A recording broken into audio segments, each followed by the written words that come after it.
I guess so. I guess it's already on. We didn't get no intro or nothing, huh?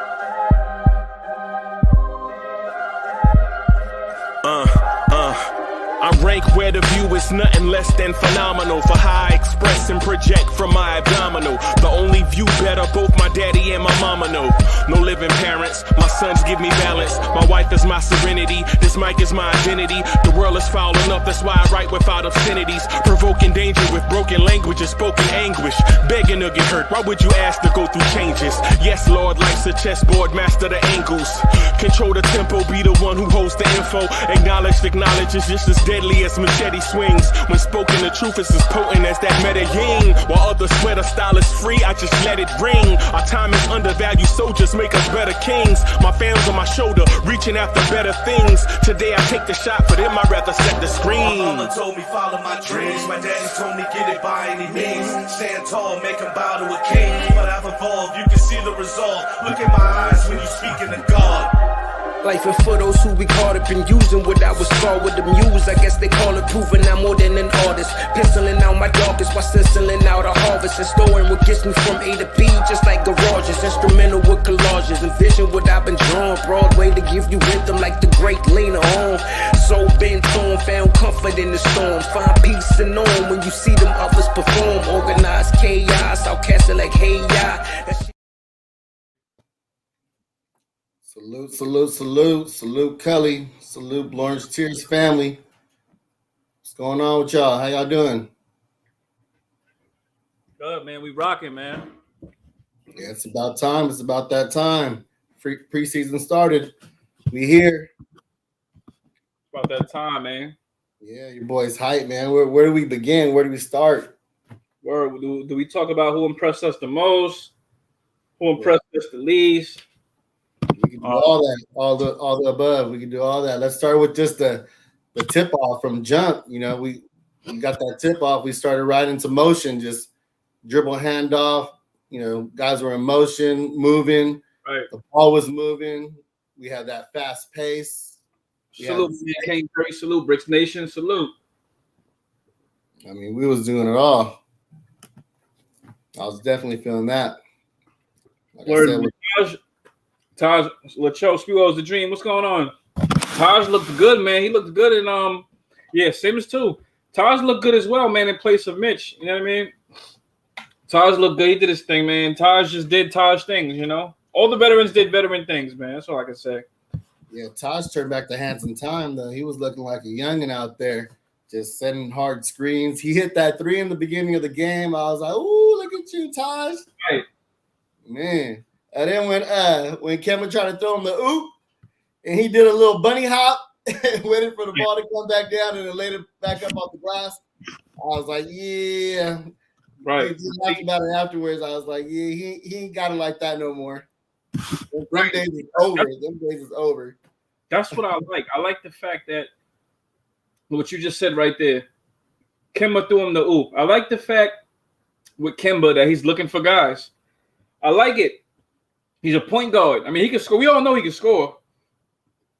But the fact that he can get that offense moving, you know, him being a point guard, I like it, man. You already know who he's more of an upgrade over. He's an obvious upgrade over that other guy. You know what I mean? Yeah, I don't even want to talk about that other guy anymore.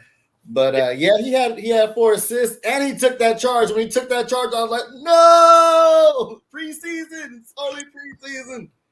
Right. My bad. Salute, Juju. It was this Pure Leaf. Had to get my iced tea, man. I need to wash that down. They thought you was on that brown juice. Yeah. They thought you was on that I'm gonna have some wine soon. I'll be honest. Yeah, Kane Jerry. Yo, Sub, you saw that spin move, right? Wasn't that dope by Obi? Well, I had to stand up in the living room and do the move myself. And I was like, okay, he crossed him, spin, laid it up with the right. Yeah, that looked about right. Yep, no traveling, no nothing. It was just fluid. That move looks sick, yo. I was like, okay, Obi, whoa. He was in his bag. He was in his bag, though. He was in his showing off that repertoire. Right. It looks like the ending of last season is what's the name has like he's picking up from the ending of last season into the summer league into now. That's what it's looking like. I hope it looks like, I think, because with some guys it's only about confidence. You know what I mean? They got the tools. They have the tools to be successful in the league. It's just confidence and just taking that step. That's all. Yeah, they was doing those 2-a-days right after the season was over, and you could see that it worked. It showed. It showed that continuity. They had a lot of 2-man game going on between him and IQ, where they were passing the ball back and forth, and right. They felt more comfortable. Like, okay, I know I'm gonna get it back from my boy if I dish it off, or he's gonna get the bucket, and I'm gonna get the assist. I mean, Obi didn't have no assists, but IQ sure did. He led the team with 7, so that was nice to see him out there. They're definitely sharing the ball. The whole team was sharing the ball. The whole team. We ended up having 26 assists as a team. Right. It was nice. It was all spread out. It was like hot potato. You have it. You have your turn. My turn. Okay, who's open? Everybody was open. It was just so fluid. And no ISO. Finally, no ISO. Oh, Randall looked good out there, where he was just letting the game come to him, and he wasn't trying to force nothing. But he got his though. I mean, everybody got theirs. That's what was nice about it. So I was excited to see RJ out there. RJ had 2 dishes out there to Taj. Both of his assists were to Taj. One was a hockey assist. Then the other one was a nice little bounce pass, and he dropped a dime to Taj both times. So that was nice to see. And that screen that Taj set for him, and then he went to the elbow and hit that little midi. I was like, look at RJ. Take it off the bounce. That's what I'm liking. I'm liking the pick and roll usage, man.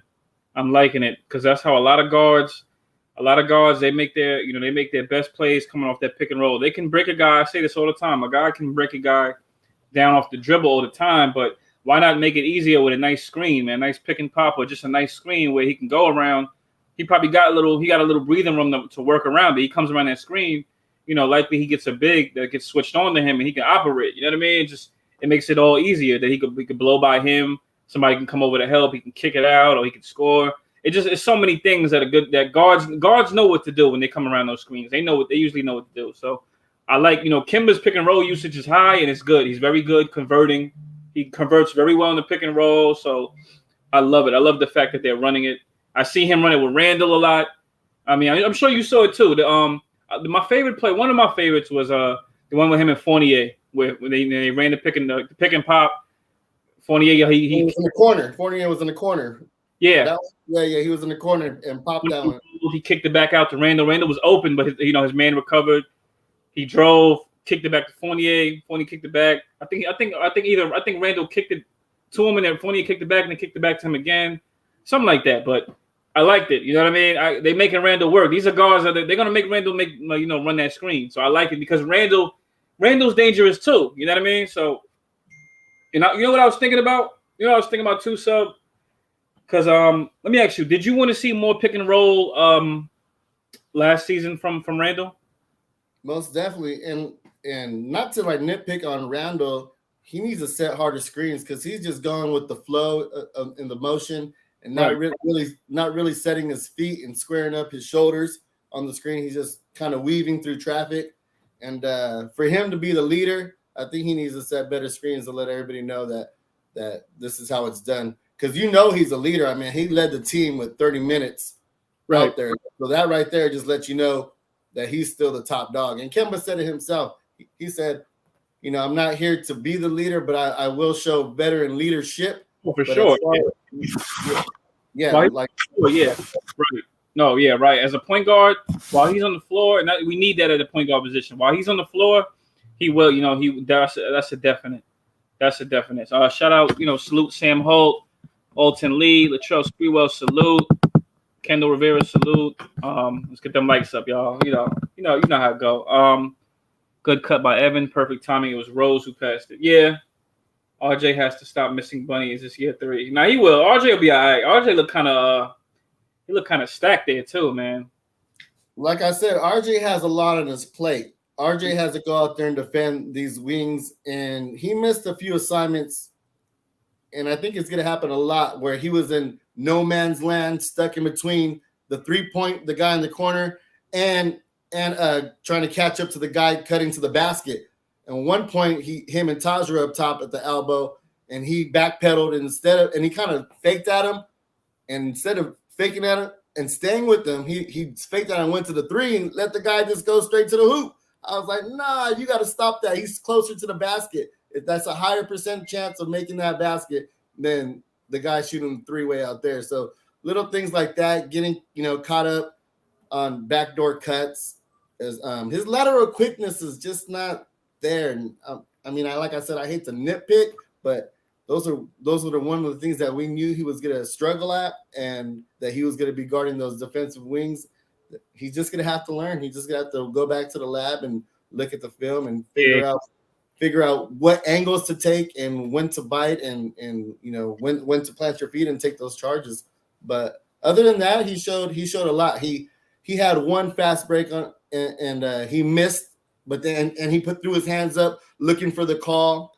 I don't like that. Just get back on D. You know what I'm saying? Find your man, get back on defense, and when there's a timeout, then go to the refs and let them know, man, he found me right there, ref. I'm getting hacked out there. But the next one, no, he had a still fast break and scored. So there's just ups and downs. And like I said, overall though, he had 17 points. He had 17 points, 4 rebounds and 2 assists. So overall, I think he was the second leading scorer on the team. So what more can you ask? Right. Yeah. What's the name? What was I about to say about RJ? How did I miss that? Yeah, I think RJ. I think looking at it, I think he's gonna be like a quiet scorer. I'm not sure though. I think what I think is the guys can play off each other pretty well. Like they can play off each other, and nobody really has to go off. Whoever has the hot hand, just keep going. Keep shooting, keep scoring. But I can see them playing off each other and getting some quiet buckets. Like if a team sets their defense up for Randall, that leaves the other 3 guys as weapons. Teams are probably going to scheme against Kemba more because I think they're gonna see that that's what the offense. I think the offense is going to come a lot from that backcourt, him and Fournier. But I think that also leaves for RJ to creep through the back door. RJ can take a guy off the dribble too. So, you may scheme on Fournier and Kemba and not, RJ will be the one to kill you. He'll be the one to give you a good 20 or a good 15, 5 and 5. He can rebound well. So, maybe the rebounds are more, maybe a 7, 8. I can see RJ having a good year. I noticed also too. He got backdoored on a few times too. So that's still going on. What I'm saying, yeah. He has to learn that from last season. Guys are crafty, man. They watching him. If you're ball watching, they're gonna cut right back door on you. You can't let that happen. Yeah, I don't understand how they don't go back to fundamentals where hand on your man, back to the basket, and eyes on the ball with your head on a swivel. Like you've been told that since day one when you got on the court to play D. But like I say, he's just gonna take his lumps and learn from it. But yeah, overall, and finally though, we got a floor general. How nice is it to have a floor general where he's just a 3-level scorer, where he could just take him off the bounce, get to the cup, dish it out, kick it out to anybody on the 3, or hit the 3 himself, or take a little midi. Like the options are endless. Right? Yeah, he showed a little bit of everything. And salute New York Knicks, salute Knicks in 6. I realized with Kemba too. But I'm not mad. I'm not worried. My only concern, of course, is health, right? I noticed with him, though, you can see his body catching up to him. You know what I mean? Kimba's about 31 now. You can see his body caught up to him. However, when guys get older, they realize they have to slow their game down. They realize they have to get more craftier if they go, to get their buckets. And I think he knows that if he's going to preserve himself, like throughout this long season. He knows he gonna have to get his buckets. He doesn't always have to attack the basket. He knows. I'm sure guys know their limits. Like for example, the best example is the guy that comes in behind him, Derrick Rose. Derrick Rose had worse injuries than Kemba, but look how he's prolonging his career. He's taking a role, taking a back seat, coming off the bench. Less minutes. He's not that same. athletic freak. He still has the athleticism, but you'll see it in spurts. You're not going to see it every play, him just doing an acrobatic reverse layup. You know what I mean? So they do it in spurts. You get glimpses of it, which is cool. They do it in moderation. That's what I think you'll see a lot of Kemba. I mean, you'll see a lot of Kemba. I mean, Kemba's game was really pretty much just, if he had to take a guy off the dribble, he will. The pop, they'll come around the screen to pull up the mid-range, or he'll take him right to the basket. He's a good finisher at the rim. But I think he'll probably shoot more this season, I feel like. I think he'll shoot a lot more. That's what I think. I think he'll shoot a lot more. Because I think also with Tibbs, I think Tibbs wants a lot of spacing. I'm gonna let you cook on that one. For example, the Nerlens, I think he wants the bigs to shoot threes. How you feel about that one, so? You saw Taj pop that three in the beginning of the game in the corner. Right. But that was the only one he let it rip. So as far as taking many threes, I'm not for that for the bigs. But if you have an open shot, you have to take it. You know what I'm saying? You got to get that respect where you're open, you got to take it or take a step in, and if you feel a little better about that shot, take a couple steps in and take the shot. But if you're open, you have to take it. I think it's gonna look a little different once Mitch and Noel's go in there.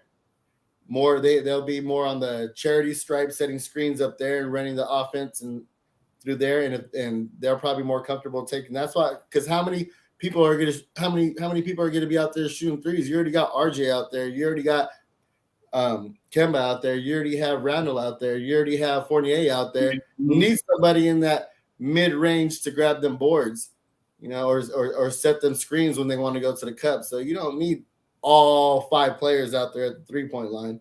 But yeah, I mean, it looked good. I like the way the offense flowed, and I kind of want to go back to Kemba and Rose. With what Kemba said was Rose was one of the reasons why he came back. He not came back, but why he wanted to join the Knicks. And I feel with both of them having knee problems and those issues, that they can learn on right. What to do after the game, what kind of stretches, what kind of exercises they could do, ice baths after the game, or like Amari Stoudemire used to have those wine baths afterwards. Just whatever he's doing, because he's still out there and playing at a very high level. So it's nice for both of those guys to be on the same page and kind of pick each other's brains on right what kind of different things they could do to keep them on the court when we need them. Salute, Wacko. Salute, Juju. That was funny. I was laughing when you said that. Yeah, Latrell Sprewell is a dream. Yes. Burks in the fourth, there was a few times he did save a lot. He saved a lot of games. He caught fire. And yeah, he saved a lot of games last season. So yeah, you could say that. That's funny. Did he remind me of MJ? More so of Kobe. Rest in peace, Kobe. Kobe was more of the pull up, it don't matter if you got a hand in his face type of guy. So that was Burks caught fire from out there. But piggybacking off what you said, Sub, yeah, Rose was so good last year. I think he's gonna be great this year too. Yeah, I agree. Yeah, Kemba. Yeah, it's dope that we have 2 guards. You know what I mean? Like 2 guards that can get that offense moving. Especially I just can't wait to see close games. I just can't wait to see them pull it out of the bag in close games instead of not having an offense or a predictable offense. I love seeing. I just can't wait to see a game is close. 4 minutes left, and just Kemba got the ball or Rose got the ball, and somebody set them a screen, and they operate. They just go to work. They just cut to the back, go to the basket and score, or kick it out. Because that's the offense that's being run by other teams. That's modern basketball. You know what I mean? It's right. Spacing. It's spacing in modern basketball, and it's like mixed with a little bit of whoever handles the ball mixed with a little bit of their talent. A guy like Lillard, he can come around the screen, he'll pull a 3, or he'll pull up and shoot a 3. Same with Curry, he'll come around the screen. He gets 100 screens from Draymond, he'll pull a 3. All these guys have tricks to them, and all these guys have ways to elevate their teams. Guards are the ones that elevate their teams, if you ask me. If their name ain't LeBron, Westbrook will come around the screen and go right to the basket. Go shoot right there. He'll be right there in 2 seconds. You know what I mean? Just certain guys know how to operate and know how to get a team some wins. And that's what I like with Kemba and Rose, man. 2 guys that can man the helm. Yeah, the whole offensive starting unit was in double digits in scoring, and like you said, Randall had a quiet 20, RJ had a quiet 20. Fournier had like 5 or 6 free throws in the first half where IQ was at the table trying to get in, and and Fournier was like, "Nah, I'm gonna stay in the game and keep catching these fouls and get to the stripe." But it was just nice to see everybody putting in on whether it was scoring, rebounding, setting screens. Everybody just did a little bit of everything, and it just shows you how deep we are as far as our first unit and our second unit, because our second unit, 2 players had double digits and the other 3 were at 8 points. So almost both first and second units were almost in double digits as far as that. So we can score. We can score and pass the ball. I feel like we need more rebounds, but that'll come into play once Noels and Mitch get back. Right. Now I forgot we was missing them. They was missing Karis LeVert, but I don't think Karis LeVert would have mattered. Maybe a little, but I don't think it would have mattered. I think we still. Yeah, they're missing TJ Warren too. Another one. He's going to be a problem. I don't know about that team, man. I don't know about the expectations of that team. They have solid players, though. They got depth, man. I will say, I'm not going to sleep on them in the East, man. They have some depth. They got a good team if healthy, man. A good team. Not at the center position, though. We got depth at the center position. They don't have depth. Yeah, they don't have no depth. They don't really have depth, I would say, in the front court at all. They got Sabonis and Turner, and I don't know, but they got Batadze, but I don't know who else. We got backcourt. They got some backcourt scorers. I will say, they got some athleticism there. It's all good. They got a nice team. It's all good. Yeah, and Taj and Sims were eating all day. And I think Taj ended up with 14 points. So for everybody that wanted Miles Turner, he didn't show out. He didn't show out that game, and he lost a lot of weight too. He wasn't able to go down there and ground and pound, especially when Sims was down there. You know, Sims held his own. Oh, they had McGee. They had a backup. They had McGee as a backup, and Sims held his own with McGee too. Which McGee? JaVale. JaVale McGee's on the Pacers? Yeah, JaVale was the backup center. I must have missed that. Whoa, I didn't even know this. Oh, I didn't know that one. Okay, well, I'm late with that one. I didn't even know. Yeah, like I said, though, he didn't do nothing, though. He didn't do nothing, right. He didn't do nothing. Isaiah Jackson's another one they have. He'll be all right. I'm not expecting nothing from him, but I think the young man will be all right. You know what I mean? Yeah, Kemba was down there grabbing boards off Isaiah Jackson and somebody else. I was like, Kemba, get out of there. Hey, I don't want to see Kemba get no boy. I don't want him to get hurt. You know what I mean? That's what I'm saying. Away from the big guys, man. Just stay out of there. Stay out of there. I wanted to throw in the towel. Get him out of there. That pain. Yeah. Ultimately, we seriously need to invest more into our practice training facilities. Anyone watch Hard Knocks? That Ford training facility is off the chain. We need to invest in our guys. I can agree, man. I can agree. Anyone who hasn't seen it, please look it up. We need something. Okay, I'm gonna look that up. I just gotta remember.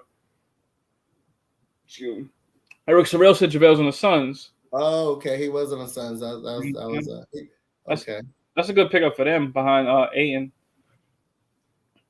Probably a different McGee. I forgot who though.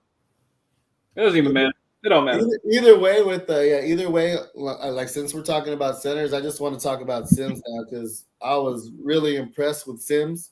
Right. He's poised for being a rookie. And they labeled him only as 6'9". So for only being 6'9", he had that same build like a Ben Wallace. Mm-hmm. And he held his own. To me, when I used to play against prep schools, and he reminded me of a lot of prep centers that have those fundamentals where they're setting screens, they're rolling to the basket, they're in position. Did you see where he did that triple pump fake where they don't, he was baiting him to get into the air, and that's what it reminded me of back in the day when those lumberjack centers that didn't have the ability to get up there and yam on somebody, where they just used their fundamentals and pump faked, and he did a lot of that. And when he was out of position and the other center was in front of him, he wasn't jumping over the back trying to grab the rebounds. He wasn't fouling anybody. There was one point where he was out there at the 3-point line guarding Chris Duarte at the 3-point line. And then Chris took him off the bounce, tried to get to the cup, pump faked him. Sims didn't bite, and then he was like, all right, I'm just going to dish it out. So for me, that I was impressed that he was being baited and not falling for it, that he was just staying grounded. And that's a lot to say. That's a lot to say for a rookie to do those types of things. And there's a lot of times where he was down at the box and he would go to the stripe and set a screen up there and then roll back to the basket. And he was always moving, always looking to help out and stay in motion, and then also cut to the basket and try to get boards, but only when he was in position. He wasn't trying to force anything. So that showed me a lot of his IQ and his awareness and just being poised and under control. I was really impressed with him, the way he boxes out. Like I said, just always moving. So to me, to be a fourth string center on a 2-way contract, being a rookie, he has a bright future ahead of him. Right. Yeah, Sims is a guy that can guard, I would say, all five. They said he can guard all five positions, man. He can step out there. He has the athleticism. I like that, man. I like that type of versatility because maybe he can, maybe deep in the season, maybe he could come in and guard some wings. Maybe. He's kind of bulky. He's not small. He's kind of bulky, man. He's built like a man, you know what I mean, at his age. So maybe. Well, he's 22 and he'll be 23 this month, and later in the month. So he's already close to being Obi's age, where he was a 4-year college player, and so he's been there to learn all the fundamentals and to be in the weight room, getting those weights up. But as far as that, I'm not worried about him holding his own against the other bigger centers like the Joel Embiids, the Drummonds and those guys. Like I said, he has plenty of time to learn, especially being next to Taj and learning from Taj to how to set better screens and how to take angles. They're gonna be really good next to each other, and to learn from Taj is gonna be nice for him. Gonna be good for him. Yeah, I can't wait, man. We have depth on this team, man. I cannot wait, man. I don't think what's the name? I don't think what's the name played. Dwayne Bacon. No, he was the only one. He was the only one that didn't play. Yeah, Vince ran a 14-player not rotation, but he played all 14 players. So I was impressed with that. They only got a little bit of run at the end of the game towards the 4-minute mark. Right. But it was just nice that he was willing to let those players get some run. Yeah, I wonder his role. I always want to know someone's role on a team. Always. What up, Chuck? What up, Dripmore? Salute, Real King. Salute. So the depth we have is crazy good compared to. Yeah, I will say we have depth. Kemba is a rebounding guard. It's his nature. I agree. Kemba just happens to. Yeah, I just don't want him to get hurt, man. Being there, just an accident. Big man comes down on him, catches him in the leg or falls on his leg or nothing. That would suck, yo. We're going to need Kemba, man. We are going to need all the depth we can. We're going to make a run. We're going to make the best kind of run. I can't wait to play Atlanta, but that's neither here nor there. I'll talk about that another day. Yeah, I'll talk about that another day. Sims, though, I like Sims, man. Sims, it's not even a question if I like Sims or not. I really can't wait. You know what, Sub, I will say, though, with the alleys, that was I think did they try to lob it to Sims a few times? And that's what I'm saying. He brings the ball down. If he's out of range, he's not gonna force it up and just try to lay it in. He's gonna grab the ball in the air, come down with the ball, get in position, and go up strong. That's what they tell you. He has those shoulders just to bring the ball down, create that space, and go back up with it. So that's what I'm saying. He plays under control for a rookie and knows his game. He played 25 minutes, and I didn't see not one drop of sweat go down. He just plays at his own speed, and he has that lateral quickness too. To, like I said, when he guarded Chris Duarte. He showed that he's able to guard smaller players and not fall for the pump fakes or anything like that. So I'm really impressed by this kid, and to get him at the second to the last pick in the draft, or third to the last pick, 58th pick, that we thought we struck gold with Mitch as a diamond in the rough. He's going to be another diamond in the rough, where hopefully they give this kid a contract when the time comes and not treat him like Mitch. Right. I don't think they'll be going to be that silly. I hope not, man. I hope not. Give that kid a contract, man. Take care of him. Don't let him go to another team either. They better not do nothing silly like that. They better not, man. Unless let's say this happens, unless they do, let's say a big man fell into their hands that could like shoot from outside and play defense, then I could understand. Like, okay, like a guy that could score from outside or something. Miles Turner.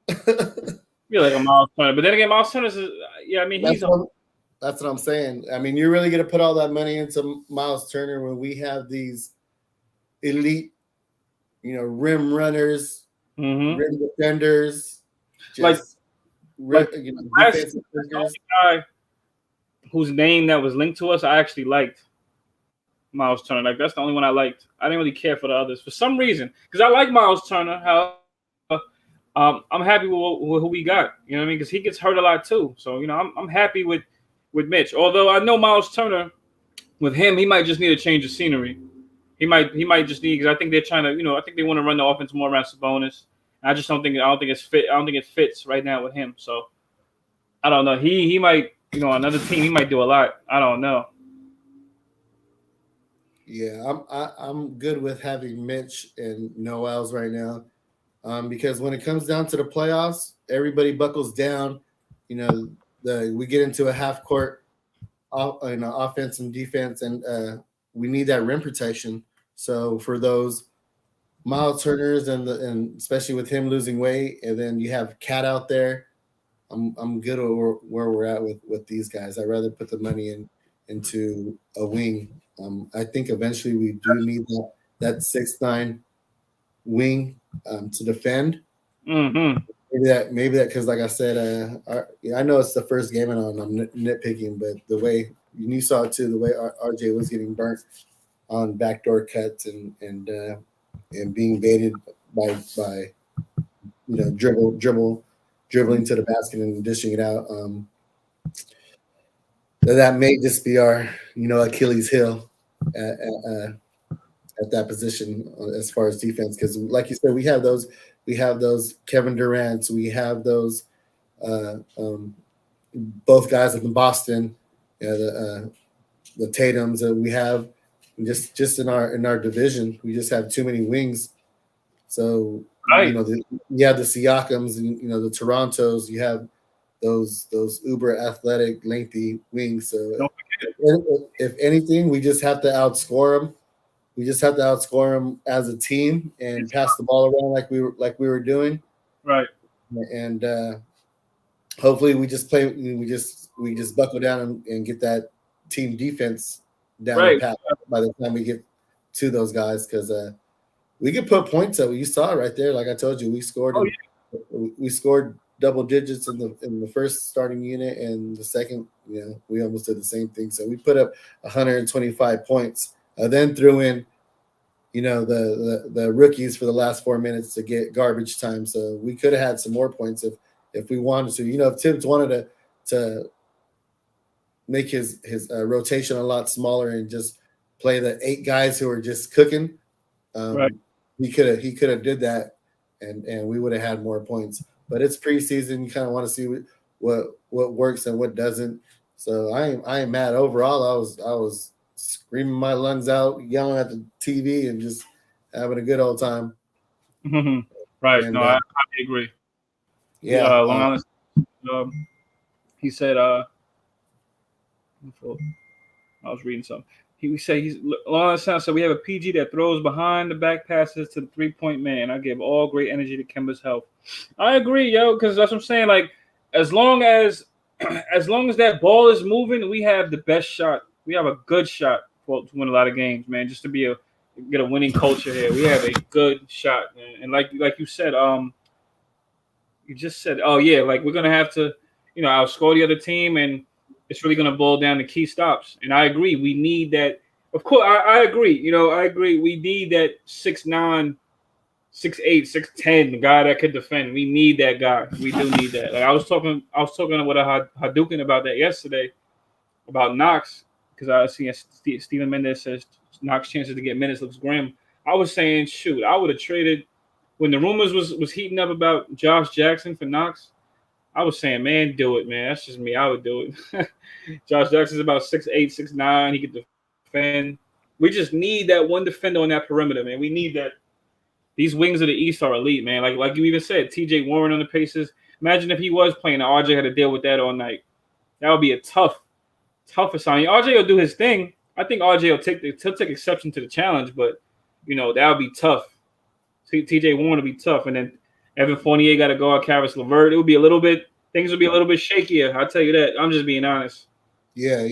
Did you see when Knox came in the game? He was listed at 6'7". I heard about that. Yeah. Yeah. So I was like, okay, so he's not even that 6'8", 6'9" wing that everybody was wanting, including myself. But I thought I was curious to see if they're going to show that. I didn't see. Did you see anything about RJ's height being any taller? No, I'm hoping he did get taller. Bigger though. That's all I can say. He looks bigger. He put on like some like crazy muscle. That's one thing with him. He like how guys get into the league and they just put on muscle. He took that to the head and he bulked up pretty fast within his the first couple of seasons. He kind of bulked. Yeah. I mean, I guess he knows what he's going to be going up against. But man, my only concern with him, I just wish he had, like you said, lateral movement, lateral quickness. That's my only. And when you bulk up, you lose that too, though. You know what I mean? That's what I'm saying. He got that kind of like slower, crafty kind of game, like that. He could take a guy off the dribble, but it's it's going to be crafty. It's not going to be explosively go right by him. It's crafty, nice, catch him with a hezzy, and then get by him. Then again, get a euro to the basket, something like that. It's not a dunk on you type of game. That's the guy. That's the type of guy I'm sure a lot of people would have wanted. Even though I love RJ, we have a PG. Randall looked very comfortable. Just don't like the ISO top key. But ISO on the wings with Randall 1-on-1 crazy this season. Might get 50 dubs. We might get 50 dubs this season. I think my prediction was 46-47 wins. Maybe we can get 50. It's all about the health. And yeah, Randall. I'm with you though, Culley. I'm with that 40, 46, 47, depending on health. We could win a few more. But just to be conservative, just to be conservative, I'm going with the 46, 47. Right. 4-6. RJ will have a report Pierce run on test type of game. Yeah, I can agree. A very rugged. I see more Paul Pierce. I see the Paul Pierce like that old school boxer. That's what Paul Pierce remind me of, like an old school boxer type of game, sluggish boxer, wear you down, body puncher type of game. Yeah. Yeah, I would like to see RJ do some of what Randall does on the post up and mellow post up fadeaway jumper. See you might see that eventually. You might see that. Mm-hmm. You might see some smaller guys. He bulked up, I will say. That's what I'm saying. He has to use that to an advantage. And back some of those smaller players up, but he's also playing the three now, so a lot of those guys are taller and heavier than the shooting guards. Random, but I could imagine this team in 2K. They probably gonna be fun to play with, man. They probably gonna be fun with Kimba at the point. Fournier, that's probably a fun team on 2K. I gotta get 2K soon. RJ will Obi might be that guy to defend some wing players. I don't know, Steven Mendez. I don't know because I don't know, y'all. I don't know if Obi may. I don't know. Yeah, I mean, he's not very good laterally either, though. That's the one other thing. Athletic, but he's not good laterally. That's two different things. It's one thing to be a good defender when you're athletic. And sometimes some guys just don't have it. Some guys have it, some don't. Some guys can cover ground, and some guys can't. He's just not good sliding his feet, yo. He's more like slew. He's athletically slew-footed, I would say. I don't know. Like he doesn't have the mechanics, I feel like. RJ funny those. RJ funny those slow no lift layups kill me. Yeah, especially the two guard. We need that from our two guards. Small forward. We need that. We need him to finish. We need finishing on this team. Gonna need that, man. We're gonna get a lot from Randall and Kemba, though, I will say. 48-2. Yeah, we got a lot of fast breaks and deflections and steals. RJ had them. Randall had 2 in the first quarter. Obi had got that board and then went coast to coast and went out the glass with the left hand. But still, though, you just saw that pace. You just saw them grabbing the ball and going and pushing. IQ, oh my gosh, he had a great game to me. Just his handles got tighter. He showed a little bit, of his handles going behind the back, passing it through the legs. His shot was a little off though, but you seen he was able to do other things and get other people involved. And he led the team with 7 assists. So for all those people that say he needs to pass the ball no more, and I was one of them that he needed to pass the ball no more. He did pull up early in the shot clock and let loose from the logo, and I was like, oh, there he goes again though. But once he missed and he saw that his shot was off, he got everybody else involved and pushed the pace and was able to like I said, was able to run multiple units.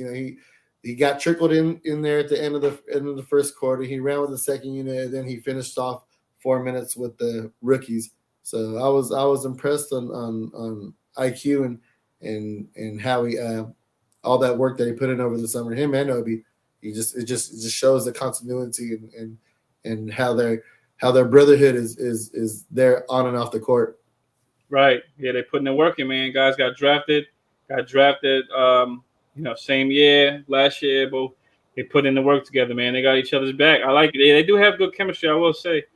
That second unit, and that's why I think Tibbs, that's how he's looking at them. He probably told them, like, look, y'all two gonna work together. You know what I mean? Y'all gonna be a family on the court. What up, Marcus? 5160. Long Island Sound said Evan hitting one leg, deep threes. Rose looks inspired now that Kemba can keep him short in practice. Yeah, man, I think like that Rose and Kemba duo, that tandem, even 48-2, but more so like Kemba and Rose, that tandem is very key, man. It's very key because we need leadership from that position. We need guys just pointing. I just need to see a point guard pointing at guys and just navigating. And I think Randall will listen. I think Randall, we was always concerned about that. Is Randall going to listen to a guy or say, give me the ball? And, they got Randall, from what it looked like, they got him setting screens, going around because and I'm sure Randall knows, like, that's the best way he's going to get his buckets. He can either pick and pop or they're going to put you in a position where you get an ISO. They can do that for you. You don't got to bring the ball up no more and then give it passage just to get it back and then set up a play. No, man. Kemba could do that. Fournier could do that. You set them a screen or you go somewhere else, you'll get your ISO. You'll still get your buckets. You'll still get that. I'm not even worried about. And this is good more for Randall. And when Jules got that buzzer beater at half and got rid of the ball before the buzzer went off and he made it, I was like, ooh. Right. I was like, he actually made it with the time, still there. Right. And not the shot clock going out. He won when the time expired. Yeah. Yeah. I'm liking the way that, the team, we got guys, like I'm saying, we got guys that can step up and place the other guys, man. That's why I'm liking it, man. Am I freezing? Am I freezing on this end? I don't think so. I was seeing if I was delayed or something. Okay, good.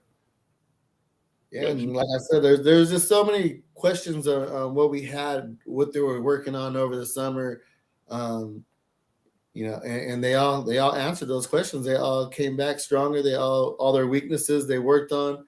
IQ's handles. IQ got that block and then pulled up that midi at the on the other side, and I was just impressed at how everybody just added to their bag and worked on their weaknesses and made them a strength. Just who would have thought Obi would have went coast to coast and let it up and did a crossover spin drop layup with the right hand off the glass. I was like, oh my gosh, that was a smooth move, man. That was smooth. Yeah, it was very fluid. Like I said, I stood in front of the TV and did the whole move myself. I was like, yeah, that's about right. That's about right. And I think that's the Obi that we wanted to see last season, and I think that's the one we wanted to see. Just kind of like he plays the same position as Randall, and just that's what you want to see because that's what Randall does. He breaks guys down with the dribble, but Obi made it look more like guard, like the way he did it. He looked more like a guard doing it, like a shooting guard. Like I think it was a right and back to left and spin move or the other way, but whatever. Yeah. Right. He crossed over with the right and then used his left hand to spin and then laid it off the glass with his right. So that was nice, man. Like that was good. I think just for him to face up and just take him off the bounce like that, I was like, okay, he felt more comfortable. But you know what? I think with Obi, like of course he's gonna learn like what kind of defenders he has on him because that's how guys get there. That's what I was gonna get at. Right. That's right. Mm-hmm. Like they know now. He's not going to be able to do that move against everybody, but he knew I could take this guy. You know what I'm saying? Right. So. And that's good. Who did he take? It wasn't somebody else. It wasn't Sabonis. It was someone else. I mean, it doesn't matter. It might have been Isaiah Jackson. I got to look again. Mm-hmm. But yeah, guys know good scorers know what type of defender they have on them, and I think I agree. Obi's a face-up kind of guy, athletic, face-up kind of guy, and I think also it was also confidence that he was able to do that move. I mean, there was a few times last year I seen him post up and call for the ball. He didn't get it, but I seen him do that. But he couldn't really back guys down. He tried it this time too. He tried to back up, and then he got stopped. He just passed it out. It was like, all right, never mind. Right. I mean, I'm okay with him. I'm okay with him because I want him to get in the game. So I'm okay with him calling for the ball and taking a chance. I mean, there was plenty of times when Randall took a chance. You know what I mean? He called for the ball. He went into I don't remember him getting blocked, but he went into, he went, made contact, didn't get the shot off. So I'm okay with Obi doing it. I'm sure guys got to learn their spot. So Obi, if Obi calls for the ball and he wants to try to score, I'm sure he'll learn not to do the same mistake.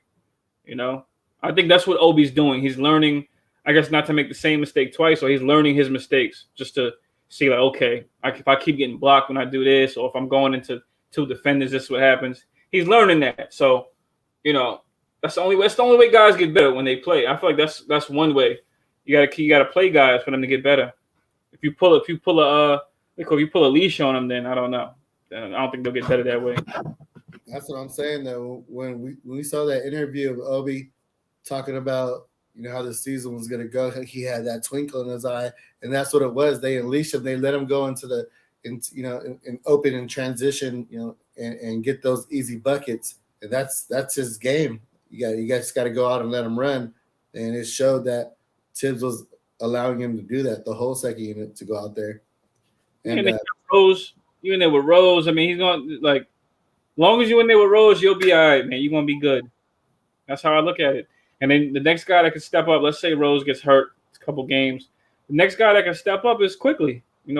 Quickly could back up Kemba. I think Quickly will be just fine. You know what I mean? I think he'll be just fine. Him and Obi had the connection, so there you go. And then you put whoever you want at the two. Maybe it's Bacon, or maybe it's Burks and RJ together, but maybe it's Burks, Bacon, or maybe it's guy McBride. Maybe McBride comes into the two and gets some run and guards the other team's point guard, whoever's giving us the most problems. So there's all types of tandems you can go with, man. I'm liking it. IQ put that to rest, though. Is he a point guard? Can he be a point guard? Yes, he could be a point guard. Let's just end that, nip that at the bud right now. We've seen it. We witnessed it. He can run the team. Right, yo. Long Island Sound, you said McBride air balls, that Garden air. It's thick. It felt like a mid-season game. Yeah, they still feed the beast. Made sure Randall ate. Oh, pardon me. Wait, what do you mean by that, Long Island Sound? That's funny. Obi, the crossover and spin. That's an NBA ready guy move. Right, I agree. Yeah, that was an NBA 2K move right there. That was definitely an NBA move. That was a nice move, yo. I'll give Obi that. That's what to see from Obi, man. Try to score, get them buckets up, man. Okay, so are we in Washington or are we at home? Was it 3 home openers at home preseason? Oh, it's in Washington, and that's my next one. I wanted to bring up the next combo up there with. So they basically ran let the whole roster get some run. Washington did. They played all 15 players. They actually the player that ran the most, got the most burn was the rookie Kispert or whatever his name is. Yeah, Kispert. Yeah. He had 25 minutes, 11 points, 2 rebounds, and 1 assist. And then it was Kuzma afterward. Did you see that highlight where Kuzma was on skates? Where Jalen Green. I can't think of the guy's name, the rookie though, the number 2 pick. Yeah, Jalen Green. Yeah. Oh, he put him on skates, had him backing up. Yeah. So he led second with the minutes, and then so basically their lineup, they basically did the same thing we did as far as all our players getting 21 minutes, the Roses, the IQs, the Kembas, right? Everybody had 21 minutes. Their squad had 21. Beal had 21. Dinwiddie had 21. Kisper had 25. Kuz had 23. And Gafford had 17. And then the second unit, Holiday had 19. Bertans had 19. Harrell had 20. Neto had 18. Gill had 14. Todd had 13. Goodwin had 9. Shaquille had 7. Huff had 3. I mean, they let everybody get some run. So, but not everybody scored like us, though. Not everybody scored, in double digits. Just their first string. Their first string, Bill led them with 18 points. So with those matchups, with the matchups of Kuz, Kisberg, Bill, Dinwiddie, and Gafford at the center, as long as we shut down Bill, I mean, we're not going to shut him down, but slow him down. He was their leading scorer. And with the second unit, we need to slow down Harrell because he's just one of those energy guys that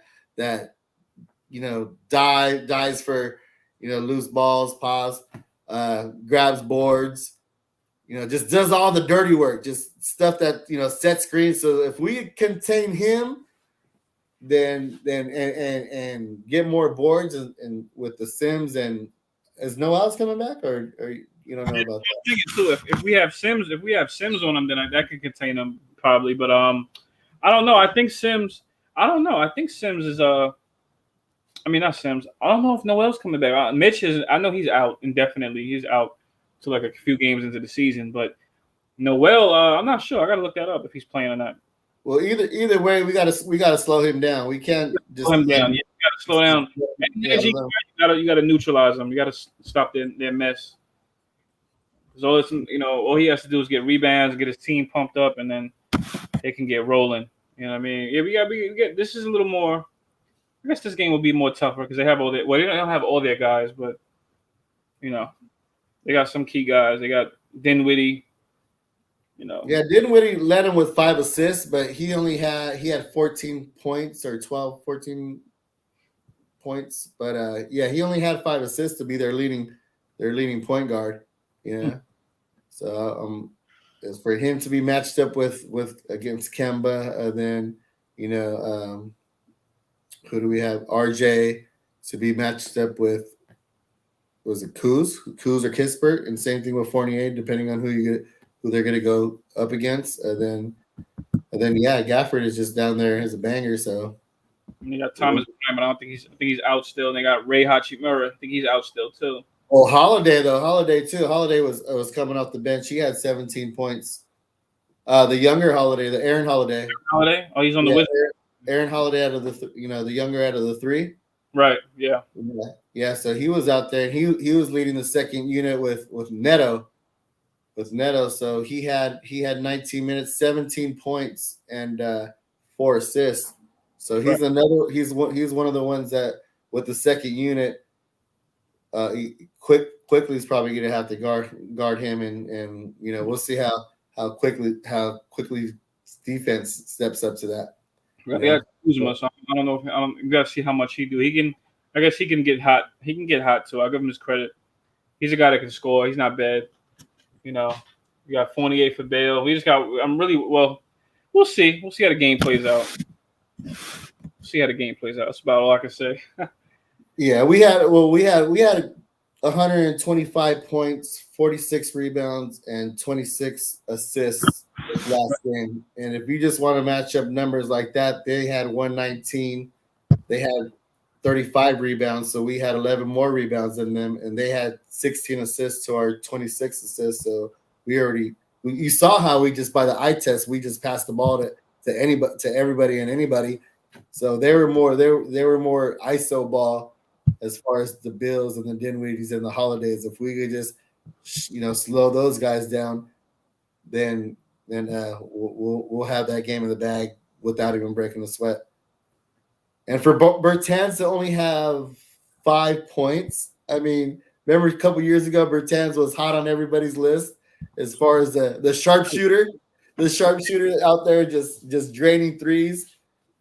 5 points for I don't know how many milli he got the bag that year. He had like a 4 year deal. I think it was like 80, 90 mil. That's what I'm saying. So just messing if we can slow him down, and he throws up that same 5 points, so we should be good. It's just those three main guys we need to put the cuffs on.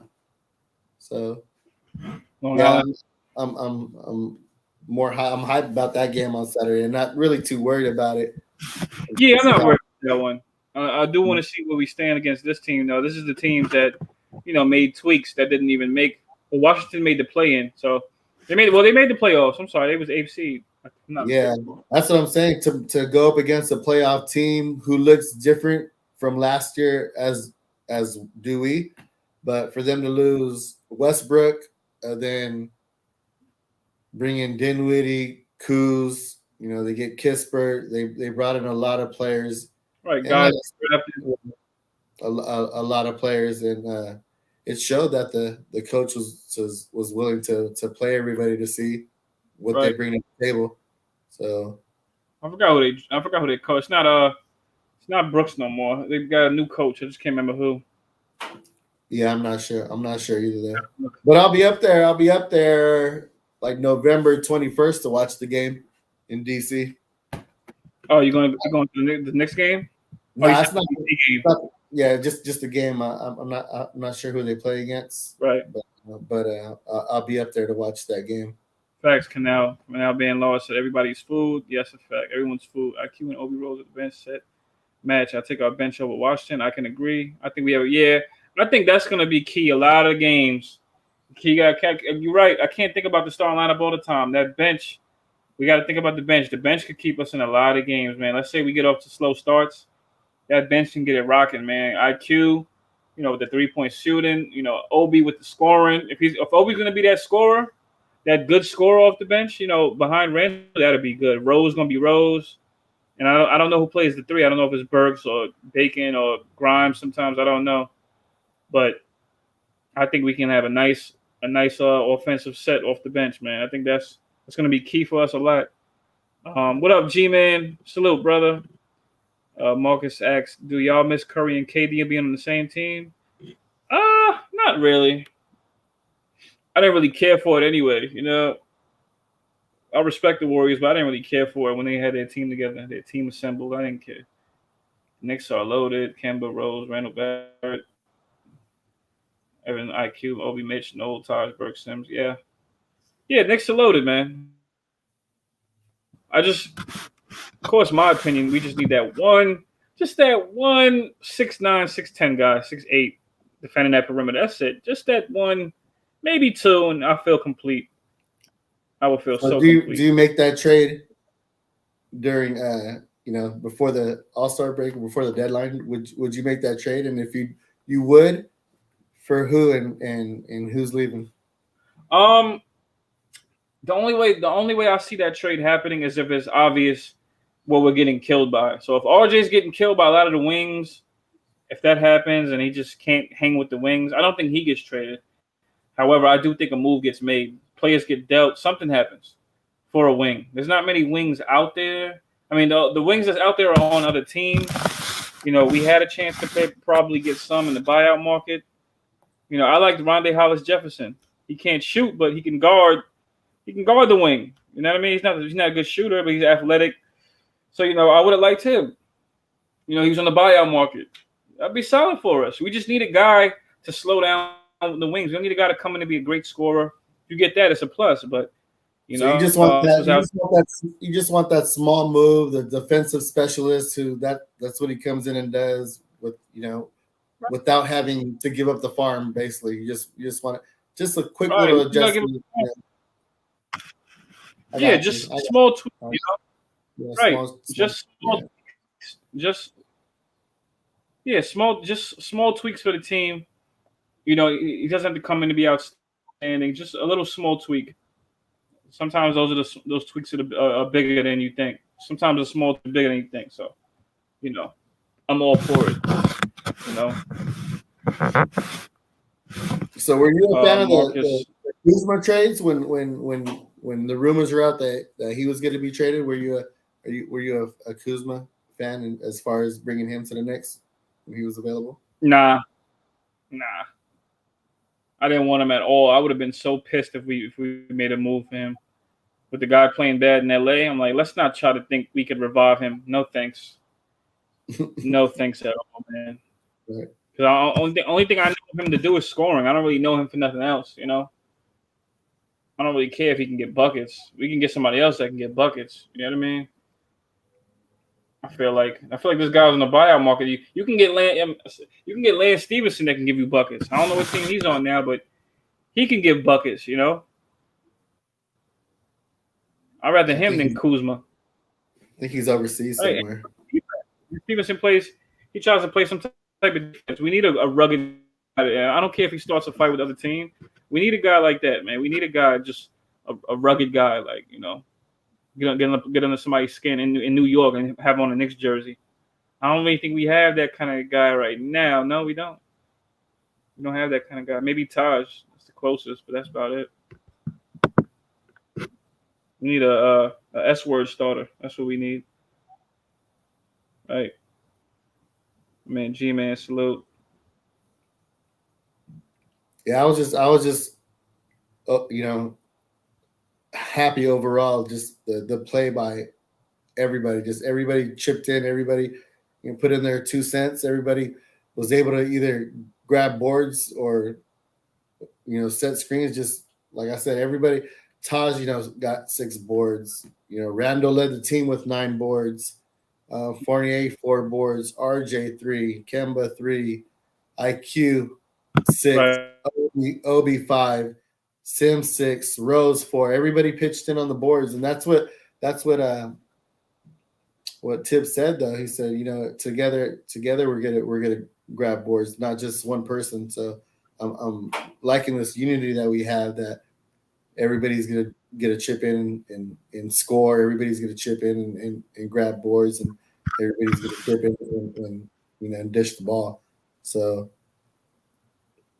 right, I'm happy about that. But once we get later on down the line and we play these playoff teams and our rotation gets smaller and the ball slows down and who's gonna step up and who's gonna make these big buckets is what I'm looking forward to see. So Steven Mendes says it sounds like we should have kept Frank. I disagree. I'm happy for him where he is with Dallas. Yeah, Frank gained weight and seemed like he lost a step too. As far as because when he came into the league, he was more, he was a lot faster, a lot shifter, a lot pestier, and this last year he just seems like he lost a step. And everybody tried to say, oh, it was Tip's fault or it was Frank's fault when he went in there and tried to guard Trey the last second of the game. You can't put anybody in there cold off the bench and expect him to shut somebody down. So, hold on one second. Hold on, give me 1 second. Little family emergency. Give me a second. Oh, it's all good. It's all good. I just want to go into a little story time because that happened to me back in the day in high school. I had transferred from one school to another that that day, and I was on the bench just that day, and I was a defensive specialist, and they put me in at halftime to stop the leading scorer, and I got cooked on the at the buzzer too. So I know what it feels like to come off the bench cold and try to be a defensive stopper and get lit up. It just doesn't happen. You got to be warmed up and be ready for the game. So for all those fans out there that were like, Tibbs should have put it in, and he shouldn't have, and it wasn't Frank's fault. But yeah, I'm just glad Frank's not on the team anymore, and we'll just be better defensively as a unit, because I don't see anybody being any shut down defenders, putting any shackles on anybody. We're just going to be more a defensive unit, but I'm fine with that for now. We have the offensive weapons to outscore players this year. We have just too many offensive weapons. I mean, Randall had 20, Fournier had 12, RJ had 17, Kemba had 12, Taj had 14, IQ had 10, Obi had 10, Sims had 8, Rose had 8, Burks had 8. I mean, everybody was cooking. So this year we're going to score a lot of points. Every game we're going to get over 100, and it's been years since we've been able to do that. So it's nice to know that at any given time, anybody can get hot and just catch that net on fire. So looking forward to this game on Saturday. Looking forward to what other, what else happens, what other players bring to the table. As far as Knox, I washed my hands on Knox. I'm done. He's still playing at his own pace. He's, he doesn't show anything different from previous years. And I'm ready to see what the other guys have to bring to the table. The McBrides, he was first off the bench, and that just shows you that what Tibbs likes. He likes those defensive players that are going to come in and get gritty and put their chest in someone and just play defense and bring the energy. And yeah, I don't even think he scored, but he did a lot of the other things to be pesky on defense and be involved. But not many of the rookies did score. I mean, Knox had a couple points. One was on a pass. Someone gave him a pass and he laid it up. But other than that, there was, Grimes didn't score. McBride didn't score. Who else went in there? Amir Sims went in there. I don't think Amir Sims scored. But, yeah, I mean, it was their first game. They got thrown into the fire last 4 minutes of the game, and it was like, hey, So I'm hoping to get a little more run next game. Well, we'll see. I mean, we all know what Tibbs is like. He just showed it from the first preseason game. I'm gonna run my guys. I'm gonna run Julius 30 minutes and lead the team again, maybe even the league again in minutes played. And next guys, Fournier, 27 minutes. RJ, 25 minutes. Kemba, Taj, IQ, Rose, 21 minutes. So he's gonna play his guys. I mean, we heard it before. We heard it with the car salesman, the Fizz from when he was coaches. You eat what you kill, and that's actually how Tibbs is running it. You eat what you kill. So he's not going to give time to anybody. Time is going to be earned, and you're seeing it. You're seeing it right there. You're seeing it with the rookies getting 4 minutes of run at the end of the garbage time. So hopefully we'll see the next game. Well, maybe we get a big lead next game. Maybe we get a we're blowing them out the water and pause, but and we're able to get these younger cats in there and get some run, and let them build up their confidence, and that way if there is situational minutes, they're ready to go, they're ready to run, and not just get thrown into the fire. So we'll see. Like I said, I'm not worried about the matchups this weekend. As long as we slow those three guys down, the Bradley Bills, the Dinwiddies, and the Holidays, we should be good to go. slow down Right. hairline. What was the question? I was just going on my rant. I wasn't I wasn't reading the chat. I don't do a good job like my boy Culley out there. He be conversating with the chat and reading questions. I get lost in my own. I love my chat. Don't get me wrong. I love my chat, but my boy Kelly, though, he be out there conversating with y'all and answering questions. I'm gonna let him have that job because he does a great job. Little canal. I was saying again. Nah, because sometimes I get caught up in I get caught up. I could talk for days, man. I be trying to get everybody, man. He still looks like he's lifting 0 weights, and now I'm way behind. Let me just catch back up. Grimes didn't even want to touch the ball. MSG is tough. Grimes should be out once he gets used to Emma, and he can't even act. He can't act like that because Grimes once said he wanted to be here. Like, so he better man up, man. But I know it's gonna be hard for him to get run, and it's not easy for a guy to get run for only 5 minutes, man, and just be a star. Like, you know what I mean? It's not easy. It's the NBA. It's pretty much a preseason game is an NBA game to the rookies. I thought preseason usually was for the rookies. That's what I thought it was for. I thought it was for them. You know what I mean? But Tibbs takes it the other way. He wants to establish continuity. So he wants to establish winning habits now. Like, it don't matter preseason. Not when you're a 4 seed, though. Not when you're a 4 seed. You can't let these rookies get all the run. That's true. Yeah, now when you're a 4th seed. So if you want to make 4th, 5th, or 3rd, or you can't, they can't get the run.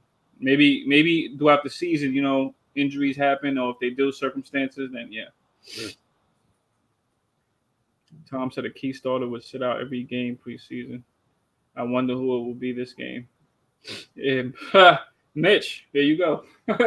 That's your answer, Mitch. Tibbs play every game like it's a real game. Yeah, he has that. Tibbs has that 48 minutes of basketball mindset, that 90s, 80s Coach Carter mindset. 48 minutes of basketball till the end. He wants to win. Yeah, he wants to win. Grimes and McBride put up shots after the game. I think they will be good. They'll be fine. I think so too. To be honest with you, I just got a lot of faith, like, in them. I got a lot of faith. I think they'll be solid. It's Tibbs' fault. He should have put Grimes and McBride in earlier. He didn't want to. That's the thing with Tibbs. He didn't want to. He wants to establish continuity early. Salute, D. Coolest 718. Salute, my guy. Yeah. G-Man felt like midseason. It did feel like midseason a little bit. That's why I can't wait till the season to see games like this. I want to see tough games. I want to see games against tough teams, man, where we're going to see, okay, who's going to step up? Who's going to get this next bucket? What's Kimba going to do? What's Rose going to do? It's got to come from the guards. The guards got to make the plays. Yeah. I'm not mad at nothing Tibbs does. He's a damn good coach, and fans need to stop. Quiet Money. What up, Quiet Money? Only some stuff, Quiet Money. I'll somewhat agree with you on that, but I got to disagree a little. Sometimes I question, like, come on, like, because guys have to. I will say, though, if we're up 20 with 4 minutes left, guys have to rest, yo. You ain't just say Coach Carter. Oh, my God, I'm watching that tonight. Not because, What's your favorite basketball movie of all time? I might have to say, you ever saw Sunset Park? Anybody? Oh, else? What time is it? It's time to get loud. It's time to represent. I got all them joints. Don't get me started. But mine's is above the rim. Yes, between. I was about to say between. Yes, I used to watch that joint every day before my games when I was young. You know what I'm saying? Yeah, so I used to watch that. Coach Carter's probably after those. That and Sunset Park. Sunset Park is not really one that everybody would know about. They probably know about it, but that's like 90s, right? It's that 90s Fredro Star 90s. Yeah. That Freezer got a surprise. That and yo, y'all ain't got so we can't get no love for he got game. No, nobody he got game. Yeah, he got game. Hey, man, I know he has something up his sleeve. Yeah, he got game. No love for Blue Chips. Y'all remember Blue Chips? Yeah, Blue Chips. Blue Chips. I don't know Blue Chips. Hey, Culley, this is what I'm gonna get you at though. This is you dead wrong. This is what I'm gonna get you at. How y'all gonna skip Space Jam? Nah, I remember Space Jam. I didn't say it. Nah, it's not one of my. How you gonna skip Eddie? How you gonna skip Eddie? Yeah, I how love you gonna skip Eddie, bro? I loved as a kid it, cartoon characters. I love Bugs Bunny, but nah, like Space Jam, nah. Kevin Bacon, the air up there. They're up there. Nah, that was Jimmy Dugan, shake and bake. that was more so entertainment. That was more so entertainment too. I'm Y'all talking didn't about like Hoosiers? What about Hoosiers? huh? Nobody, no love for Hoosiers? Hoosiers was good. Hoosiers was What good. about 101? You remember 101? One-on-one. That's before your time, Kelly. It's 101 where the kid goes to college, and he's trying to make the team. Yeah, I forgot. It's old school. Good one. Marcus 5160. 6 Man was a good one too with Marlon Wayans. Yeah, Marlon Wayans. Yeah. I thought y'all was gonna say Joanna Man. Joanna Man. Like Mike. Like Mike. Yeah. Oh, not like Mike Yeah. either. It's a good movie. Not like, Yeah. only the ones with the high school. Oh, yeah. Anybody ever saw the movie The Red Sneakers? No. Nah. That was a cool one too. A kid put on sneakers and played like I don't know if he played like Michael Jordan or he played like somebody that was in the NBA and he was killing playing high school ball and then it was like a magical pair of red sneakers. Oh, okay. I think Gregory Hines. I don't know. I think Gregory Hines was in it. So you low key Yeah. out of here. Keep it a stack, my G. Hey, be careful over here, boss. Huh? Yeah, man. We say Freezy? No, I was talking to somebody else. Careful of it. Oh, okay. Freezy out there. Freezy out there got somebody hog tied up right now. Mike. Nah. Charlotte Legacy. I don't want Tibbs out of here. I just, I'm just gonna be honest. I question some things he does. I don't want him up out of here. He deserves a chance. We got 4th seed. He's a tough coach. It's just that no coach is perfect, and a lot of his ways he just has to make adjustments. He's limited in a sense. I mean, he's more of a I trust my playmakers to do the job. He doesn't really run plays for the playmakers to get the most out of them, which is like you kind of need that in the NBA. Like you kind of need.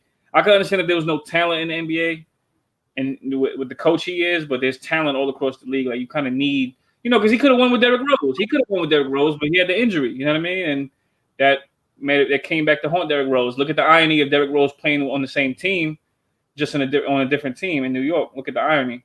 But he could have won, if the Heat wasn't in the Bulls' way, Tibbs could have probably won that year, but he was going against talent. There was really no help for Rose. Tibbs style of coaching got him 60 wins, but that's when there's NBA games changed. Games changed since Derrick Rose was doing acrobatic layups. The game changes a lot. It evolved. Like it's a lot of athletic freaks. You know what I mean? How did we get on this? What was we talking about before the basketball movie? So, when I said Coach Carter, I guess when I mentioned Coach Carter. Yeah. Because Samuel L. Jackson, he had that kind of like 48 minutes of basketball kind of like thing about him. You know what I mean? Like, y'all gonna play. We're gonna play to win. We're gonna turn y'all to winners. Yeah. That's kind of like that's how Tibbs is. You're gonna learn how to win. You playing for me. You're gonna learn how to win. So things like that. It's like. That's the type of vibe I get. Like, makes the guys run suicide, 100 suicides. What's the movie where brothers die? That's 6 Man King. You cutting out, he was a ghost. And huh? I said you cutting out. You were cutting out. Oh, you still got the pod couple in the corner right there. What's going on with that? Yeah, right. I gotta ask Freezy about that. Am I still cutting out? Yeah, a little bit. Oh man, what's going on? Yeah, they just don't make that many good basketball movies like they used to. That boogie that just came out, I was like, man. Yeah, I was like, boo. That one out. Or the one with Ben Affleck where he was the drunk coach. Oh, you see that one? Oh yeah. He was at the bar. He was at the bar every day after practice and drinking on the job, and I was like, man, they just don't make them like they used to. That was another one. I feel like there's another one. I mean, you have Love and Basketball, but I don't really count that. Love and Basketball. Don't get me started. I can't even watch that movie no more. You know what I'm saying? I can't even watch that movie. That one pulls out my heartstrings. Oh, Sorry, a couple. Yeah. Yeah, Boogie. Yeah. Oh, White Man Can't Jump. Yep. Wacko Fanatic right there. White Man Can't Jump is a good one. Yeah. Straight trade. Let me see. I forgot about Fish White that Man saved Can't Pittsburgh. The Fish that saved Pittsburgh. That was another one. Never seen that one. Hating on Knox. Who hating on Knox? Yeah, G Marley. That one was alright. That one, the one with Ben Affleck. Ben Affleck. He did his thing in that one. I'm trying to think what other ones you had though. Sunset Park was my favorite. Sorry. White Man Can't Jump. Yeah, we know that one. That was more. I'm thinking more of like teams though. That was more like a two-man. Two guys had to come together to win tournament. You know what I mean? They had to come together with a tournament to get money. Yeah. So yeah, I'm good at where we're at right now. I'm not trying to get rid of nobody right now, unless his name is Knox. Right. But right.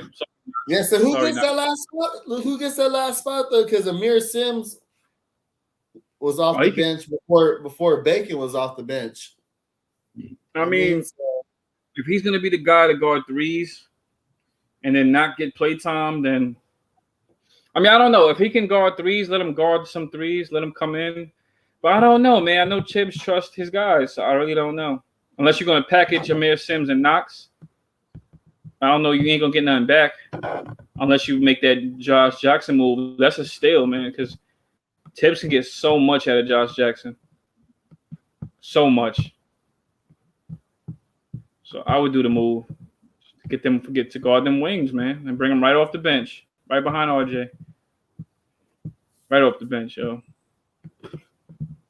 Yeah, if we win by a lot on Saturday, and because we face them again in preseason, we actually play the Pistons right after them with right. You again? Tired of that. Yeah, with Cade and what was the other point guard that got hurt? Killian Hayes. The French one, yeah, Killian. Yeah, right. were you a Killian fan when the draft was going on? Were you go pro Killian? Not necessarily.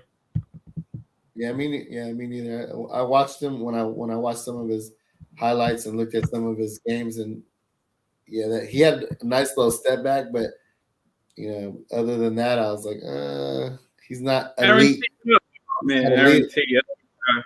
But yeah, not to cut you off. So my bad. I'm just looking. No, it's all good. It's all good. Yeah, my guy Aaron T. That's my guy from Chicago. So he always he speaks how he feels about Tibbs and Rose. But he likes the Knicks though. He respects what we're doing here. He likes us. He rocks with it. Everyone's welcome. Any fans of any other teams is welcome. We just don't talk about it. Word. Yeah. Yeah, I'm good with Tibbs, man. He's no nonsense coach, and I'm good with that. That builds character with the youngins, and lets them know, you know what I mean. You're only going to get playing time if you work for it, and not like I said. Look at Kispert; he got 25 minutes as a rookie. He just got thrown into the starting lineup. Right. So that just shows you that Tibbs, like I said, Tibbs, you eat what you kill. So I'm good with that. We're trying to get a higher seed than we did last year. We're trying to get more wins than we did last year. We're trying to go to the next level, and we're not going to be able to do that with letting rookies play or start. So one thing I'll say with Tibbs, one thing I will say with him, he lets guys be themselves on offense. Like he doesn't tell a guy how to run an offense. He lets them be themselves. So that's why guys flourish under him. It's really about defense, but he lets guys be themselves. That's how Rose ended up being how he was. He trusted Rose, and Rose did it. Noah, he let Noah be himself. Noah was, playmaking for them. So it's one thing I will say with him. So he'll tell you to shoot it if you're open, but he'll let you be yourself.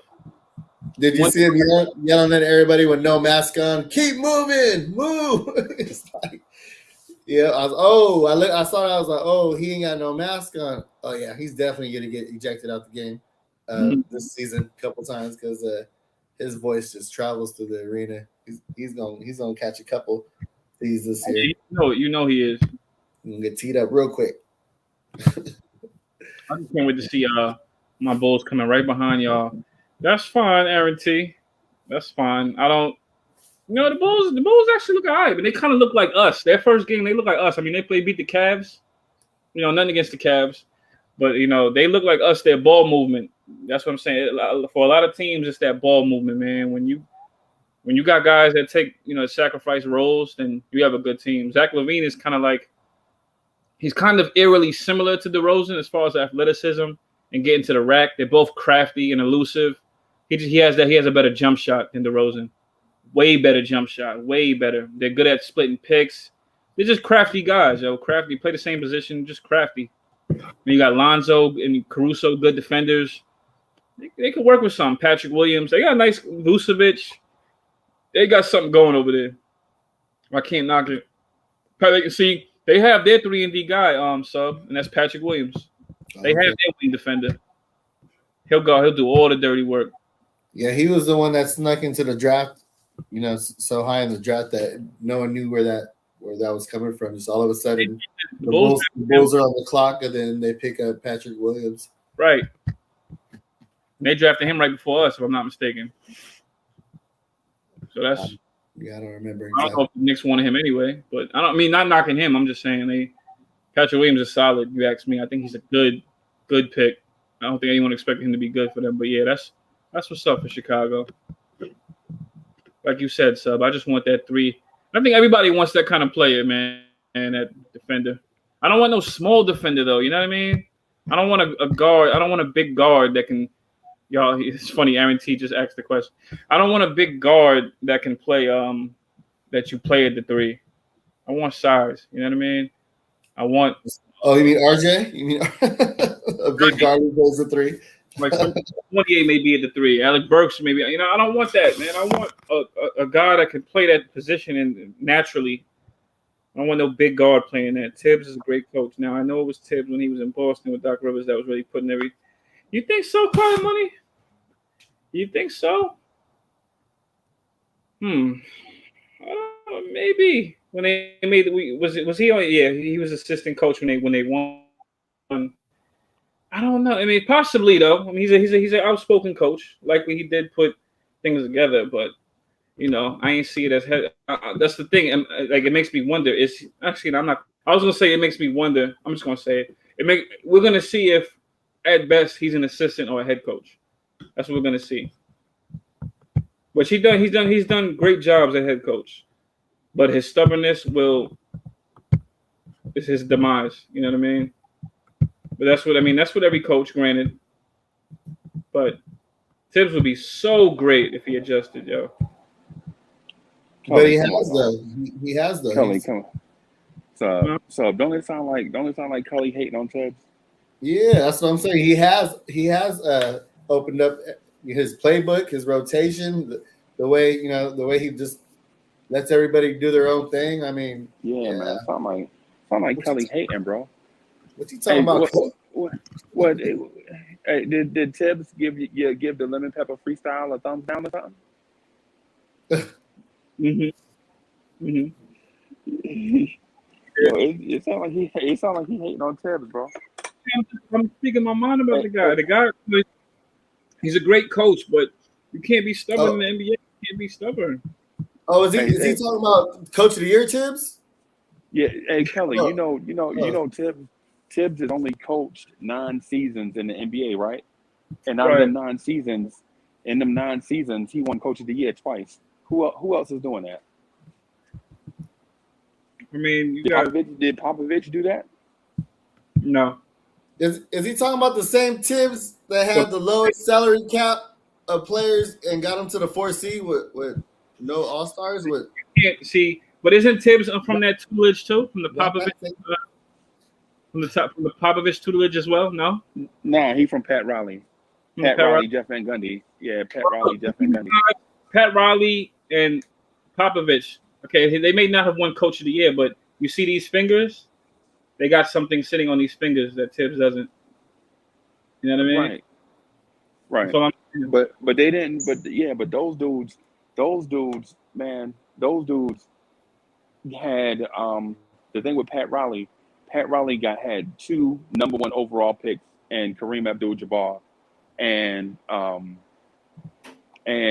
Magic Johnson, and then a third if you count LeBron James. Well, right? Yeah, Popovich had two number 1 picks if you count Tim Duncan and David Robinson. Right? Tibbs got 1 number 1 pick, and before he can win his championship, my man got a devastating knee injury.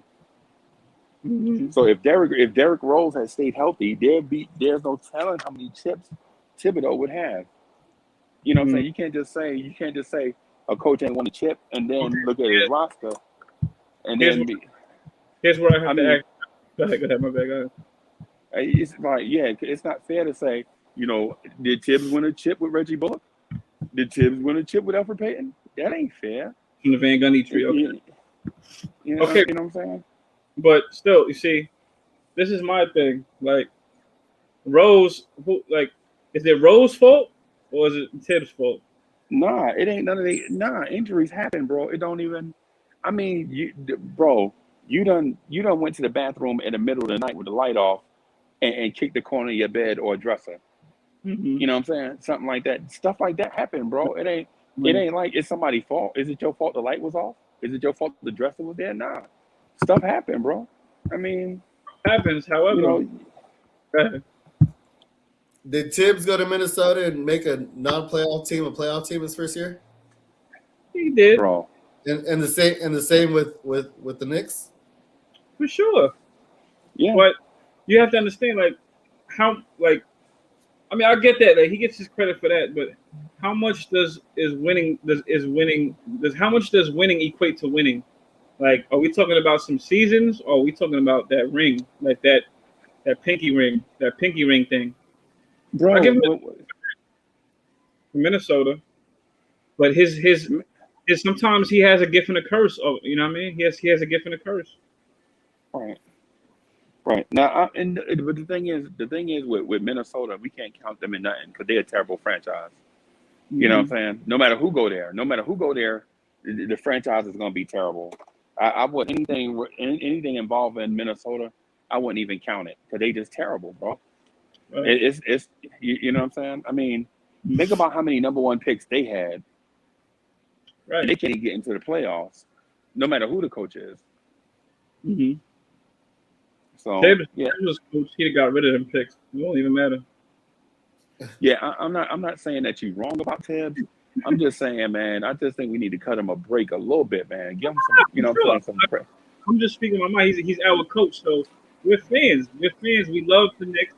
And I addressed this on the show before. I said, yo, it's not even about Tibbs. It's just we're critical because that same guy, Pat Riley was the coach when we lost to the Rockets, right?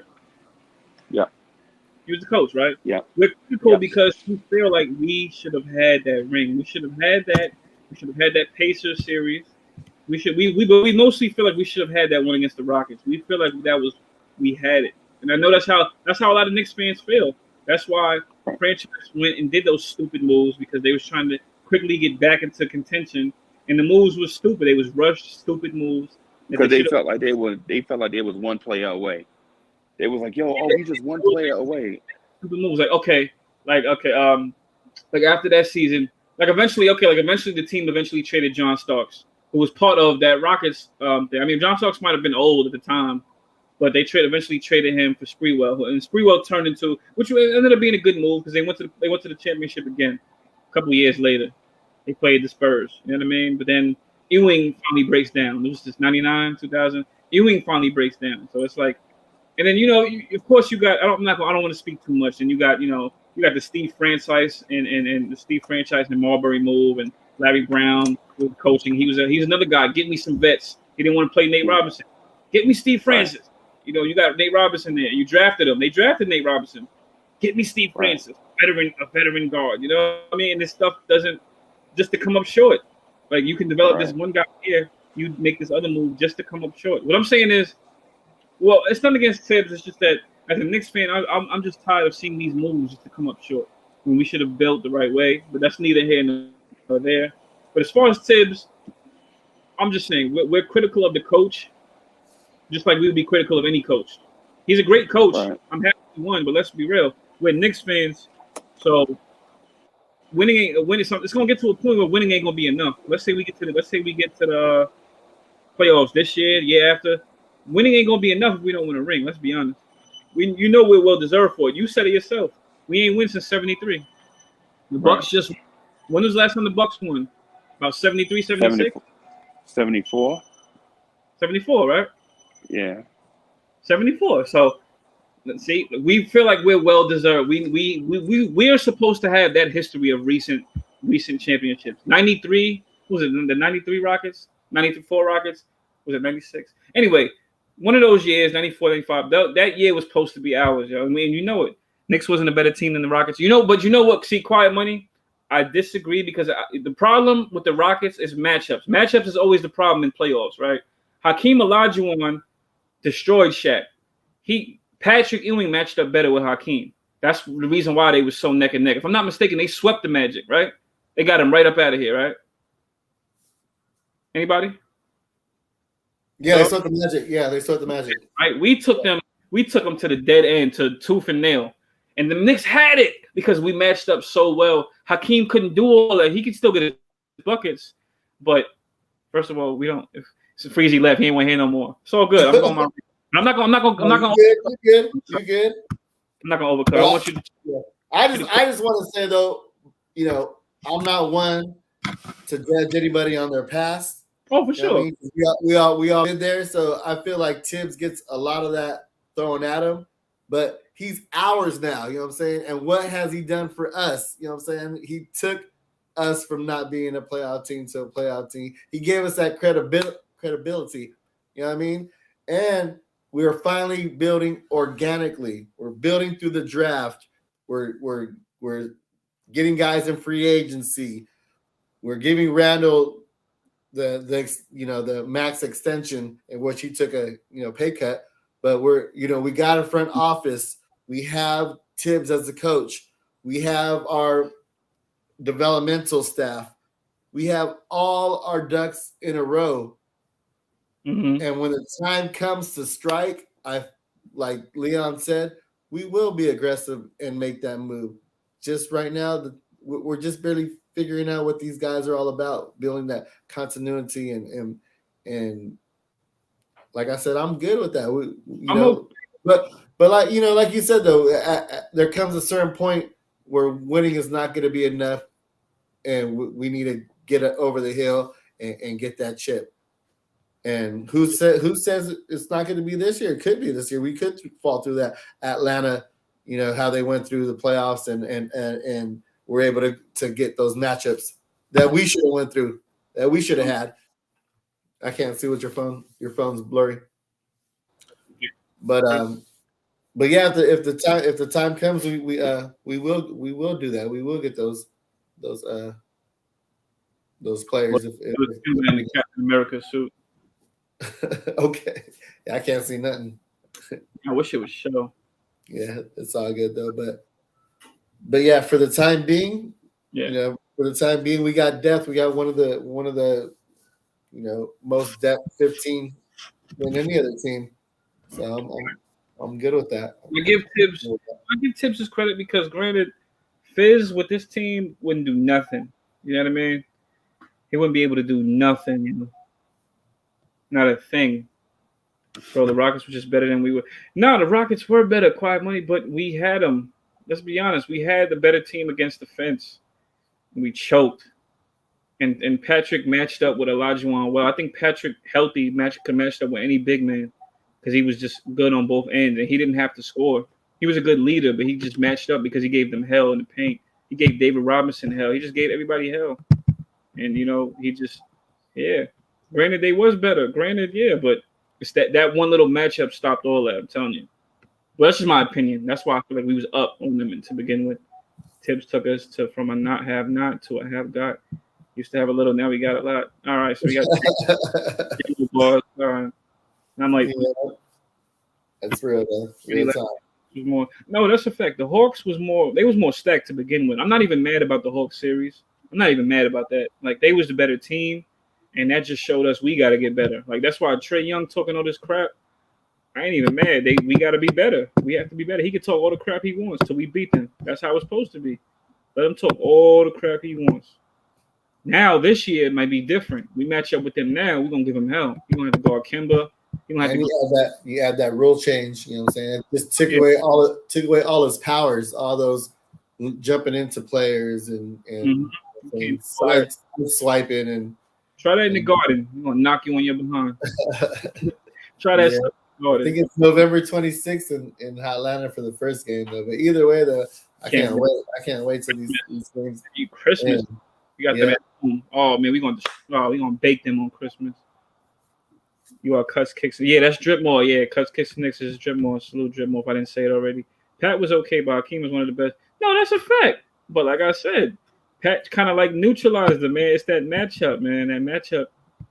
Pat, I'm not saying Pat outplayed him, but that matchup. Well, matchups make a difference. Like I remember when the Sonics played the Bulls. Dennis Rodman was guarding Sean Kemp. Sean Kemp still averaged about, I think it was 35, 5 and 6, 35. He still was going off. But it's the matches what slows him down. It's not even about the buckets. And home court too. Having that home court in game 7. I'm saying that makes a big difference too. So home court game 7? Yeah, having home court is a big advantage. Yeah. Except for the Warriors in their case. But yeah. And I think where did the Bucks win? Oh no, they played into game 6, right? Yeah, game 6. They didn't have to go back for a game. Oh man, the Bucks really their last time was 74. Justin L, you out? Oh, I thought you said he was out. My fault. You are. Oh, you coming to? Oh, okay. Playoffs really show when the stars shine. The way the Greek Freak took over. I mean, that was just amazing to watch. No, I respect it, man. Back to back 50-point games. I like how his free throws just went up in percentage. And I like how he altered the game. His presence. You know what I mean? They couldn't, not just offensively, but on the defensive side. Like all he had to do was come over and help, and he made a difference. Like remember the lob from Devin Booker to DeAndre Ayton? All he had to do was go up like this. That's all he had to, because he's just as big as Ayton. All he had to do was go up, put his hand up, and he alters that shot. He's almost the same size as Ayton, maybe 2 inches shorter, but he's big. Giannis is big. He's to the point where he played the foul himself. So that's good that he won. Right now, they're the best team in the league till proven otherwise. Aside from the teams that's on paper, that's better. But teams will probably get at them now. Teams will probably get at the Bucks. You know where they messed up? PJ Tucker, but that's neither here nor there. They let him go to the Heat. They're pretty gritty too. I would watch out for them, but yeah. Yeah, the Atlantas and the Bucks. A lot of those teams now they have targets on their back where they're not every game. Every team's gonna come in trying to, take their heads off. So I don't know if they have that same record as they did last year. But. Right. Thank you, Justin. I appreciate you, bro. Appreciate you for real, man. Highly appreciate it. Yeah. I don't think they'll have the same. And it's 82 games, so it's 10 more games longer, and this is a longer season. No more foul baiting. I guess they're trying to go back to the old ways, the old 90s.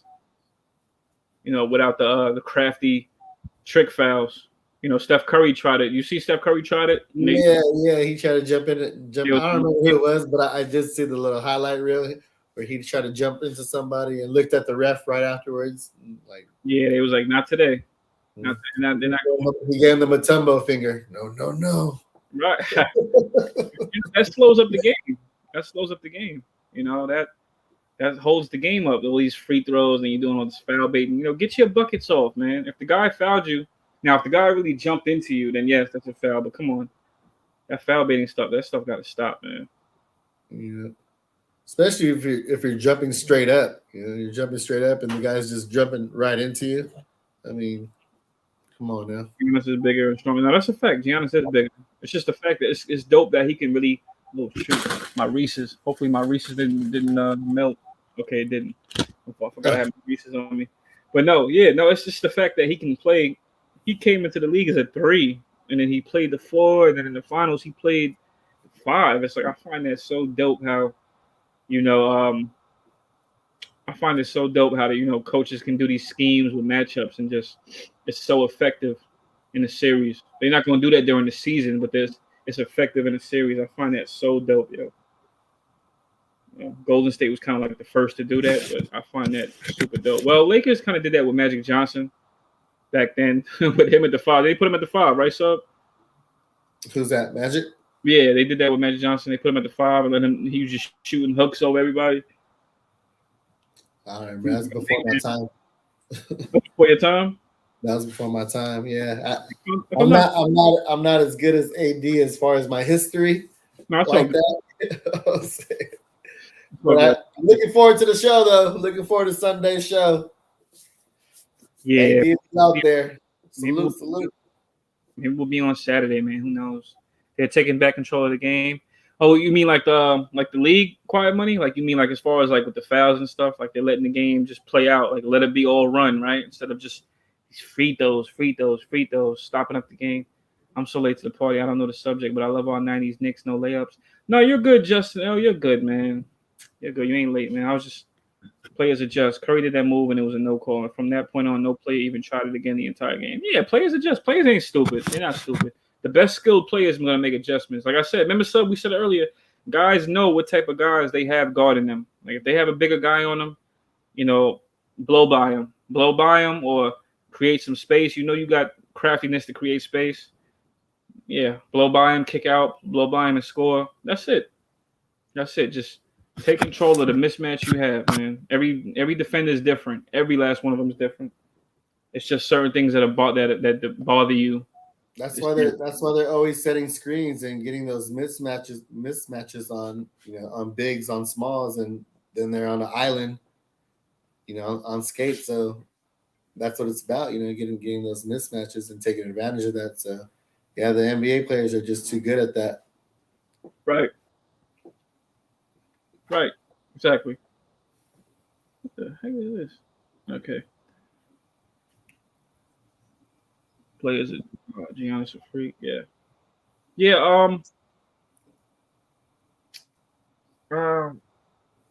We play Saturday. Anybody what time? So it should be 7. Should be 7. Okay. He said and more. Can't forget money drives most decisions.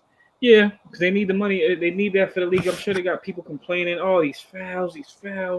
They know they got to keep the games going, keep the entertainment going. You can't all these silly fouls. Eliminate these fouls, man. Players gonna get hurt regardless. I'm not saying they should get hacked, but let them play on, man. Nobody got time for that. Guys complain. Honestly, we can agree to disagree. So honestly, players complaining about fouls, that should have stopped years ago. They should have that mentality themselves to man up and get back on defense, right? Yeah, I told you. I don't understand it. I don't understand why they just can't wait till a dead ball or timeout to go plead your case to the officials instead of wasting. You're losing points when they're on transition and you're the last one trailing. Right, and like the call was already made plays ago. Like, why are you pleading, saying, "Oh, but if he hits me like this, how come you couldn't call it?" Like, just stop complaining. Play the game. Let me know when player actually changed the mind of a referee and was like, oh yeah, you're right. Let me change the call. One time it happened. Only one time I've seen it happen in history. You want to know who did that? Go ahead. MJ. Oh yeah, MJ. Yep, that is right there. But how many MJs are out there? One. He did it on the Wizards. I remember the conversation the ref was like, "Really, MJ? Is that what happened?" MJ's like, "Yeah." He's like, all right. He goes and flips the whole call. I'm like, wow. MJ I might have heard it on the Last Dance. Was it on the Last Dance? It might have been. I didn't see the Last Dance, but I'm gonna assume, yeah. Okay. I think so. I think we can use our movement and get people out of position, actually earn fouls by having guys chasing and fouling to get back. Not just acting classes, but I think we can use our movement. Not just acting classes, but offensive motion creating problems. You mean as far as I'm trying to think, Justin L. I'm trying to fully think. Use our movement and get people out of position, actually earn fouls by having guys chasing and fouling to get back. I somewhat get what you mean. Pardon me. I'm trying to figure Justin L out. He said, so I'm trying to get it in my head. I think we can use our movement and get people. I mean, as you're talking about people creating fouls with acting, right? I think we can use our movement and get people out of position, actually earn fouls by having guys chasing and fouling it. Not just acting classes, but offensive motion creating problems. I'm a little slow right now. It's my fault. I'm just having a slow moment.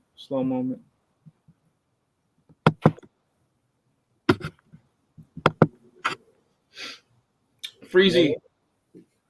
Yeah, I just wanted to mention that there wasn't really nothing too negative to say about what happened. Right. Not Freezy. I was thinking what he was. Yeah, Justin L. You mean like a mismatch? Like that kind of out of position? Or you mean like because they're not like defensively set, but you take it to them because their defensive set's not in defensive mode? Do you mean like that? Like let's say if Kimba got Embiid on him, and just get a foul. Hey, What's up? Let me ask you a question, bro. What's up, brother? So what's the plan for the Knicks if Julius Randle has to miss significant time? What's the plan for the Knicks as far as Julius Randle? If Julius Randle has to miss significant time, if he gets significant time, like playing time. If Julius Randle has to miss 20 games, what's plan B? Oh, wait, I'm trying to look up because I couldn't use breaking up. If he has to miss 20 games, yeah. Oh, what's plan B? Oh, like who would I start at? Like who would I start at the 4? No. What's the entire plan? If he has to miss, okay. I would say Obi. Should be Obi. So who's Obi back up? Who's Obi back up? Then you go small. You gotta go small. You call up Gibson. It's probably gonna be Tars. It's probably gonna be Tars knowing Tibbs. So you have to, if you want to play faster, you put Obi in. You have to start Obi. I like the continuity with the second unit. How IQ and Obi ran good together. So I would have to put Taj at the 4 and right. And either Noel's or Mitch is running the 5. Right. I don't know, man, because I feel like if you put Obi, let's say Emmanuel's going to miss 20 games, like you said, let's say the season starts. That's probably until like season starts when in 2 weeks. That's probably like the end of November, maybe. So yeah, I would say like if you want to play fast, you start Obi because I think he's ready. I think he has the confidence now. But you said what sub? You said the continuity of the second unit. Yeah, you can't mess that up. Tibbs mentioned that from the jump at the media day that he likes the second unit. He likes the continuity between them, and it showed all the work that IQ and we put in over the summer with the 2 days and just having that chemistry together. You saw they were passing the ball back and forth to each other. They knew that once he passed it, he was going to get it back, and he wasn't worried about it. And you just can't mess that up by throwing Obi into the first unit. Because we don't have the size like that. I mean, you like some people saying knock. Or I don't know, man. I mean, you could start Narks, but he just know on defense he ain't gonna give you nothing to no defense guard, no force. Just know that. Just know he's gonna be at the 3-point line shooting, which I'm okay with. But it's just it's the schemes. It's the schemes. That's all I can say.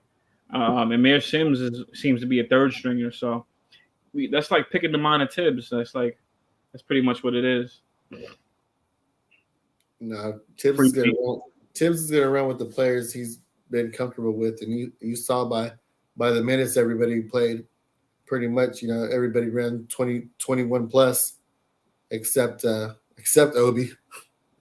Obi only got 14 because 14. I think low key sub Freezy. I think it's low key. If that was to happen, hypothetically, I think it's going to be Taj at the 4. That's what I think. That's who I think he start. I'd mess around and do either Obi or Sims at the 4. Sims could.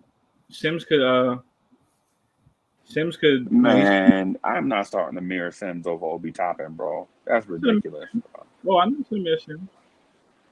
Amir Sims got what? A couple minutes in garbage time. He's not. He hasn't proved nothing. He hasn't proved nothing to get all that time over everybody else. So yeah, that's not happening. That's not happening. Fortunately for us, Randall has shown that he's available throughout the years he's been with us. He's missed a game or a couple games, two or three at the most. So unless there's, let's knock on wood, anything, like that happens, but we'll be all right. We should be fine. But Tibbs drops the hand grenade and leaves. Okay. Because that's a good question. Who's backing up Randall? I mean, I can only do hypotheticals, man. No, I'm with you though. I'm with you. Taj has to come in because trusts his guys. We know Taj is going to go in there and set screens and be gritty and get on the boards and box out, and he's going to do all those things that don't show on the stats. He's going to do all those things that don't show on the stats. And then for all the other players, we have the guys that spread the floor with the Kembas and the Fourniers and the RJs, and then we have our rim runners.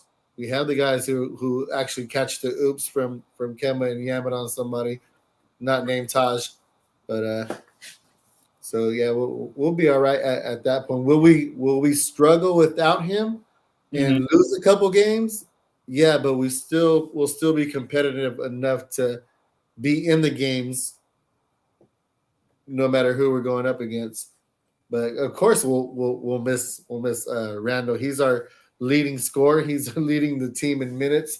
He's leading the team in rebounds. Oh, one game. You know what I'm saying? But it's just of course his presence going to be missed. But right, he trusts his war soldier, so that's his war soldier.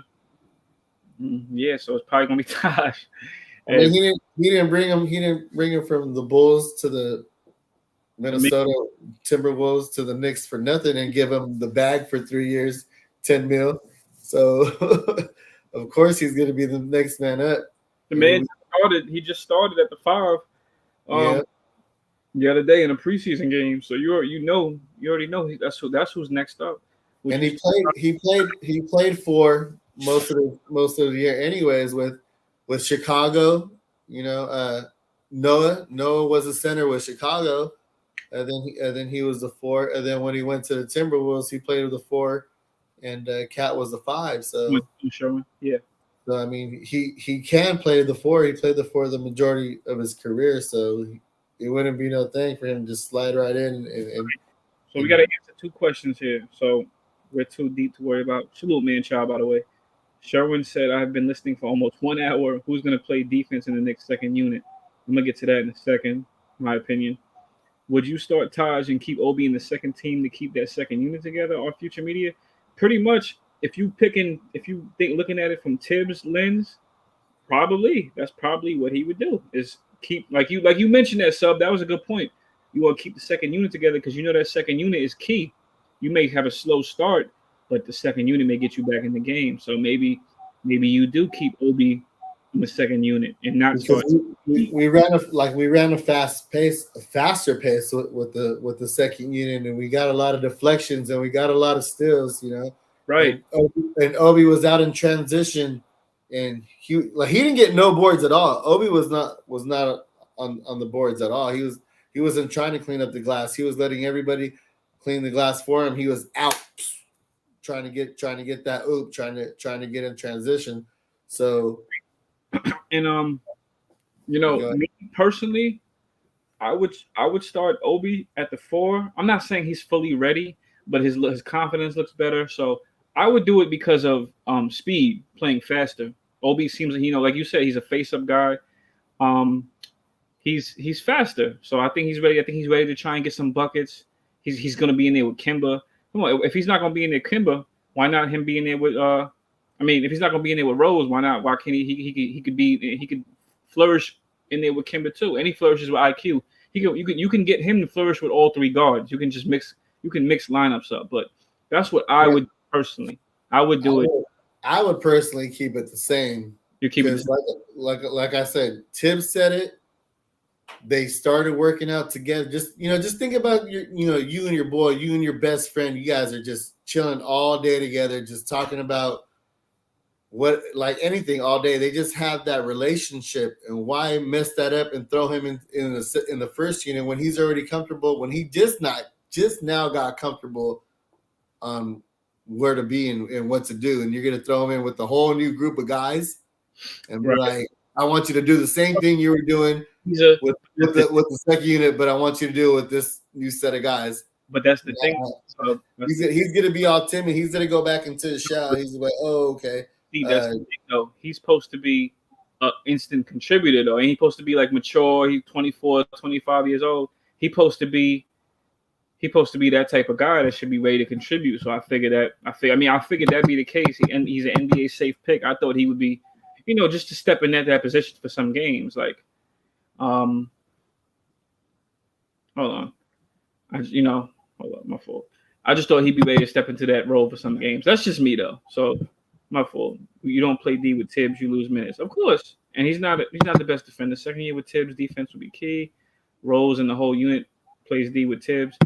Team defense, the net rating differential. It doesn't even matter if the second unit plays D. Why? Because what matters is Tibbs trusts Derrick Rose. They go way back like 4 flats in the Cadillac. I forgot who it was that said that, but they go way back. So what matters is Tibbs trusts him. Of course, he'll get on him about defense. He trusts. What matters is he trusts Rose to go upside guys' heads. And I don't mean physically. I mean he trusts him to be in everybody's ear. That's it. The net rating for the second was actually really good. Then they played Tibbs team concepts even when no individual excels. And they played with pace and scored more. Yes, that's what I'm saying. I like the second unit. They was very key because they used to catch people off guard. Rose and IQ. They used to catch guys off guard, and Rose, you got Rose that can score at will for the most part. He's a pretty damn good scorer still at this age. You got IQ who could light it up.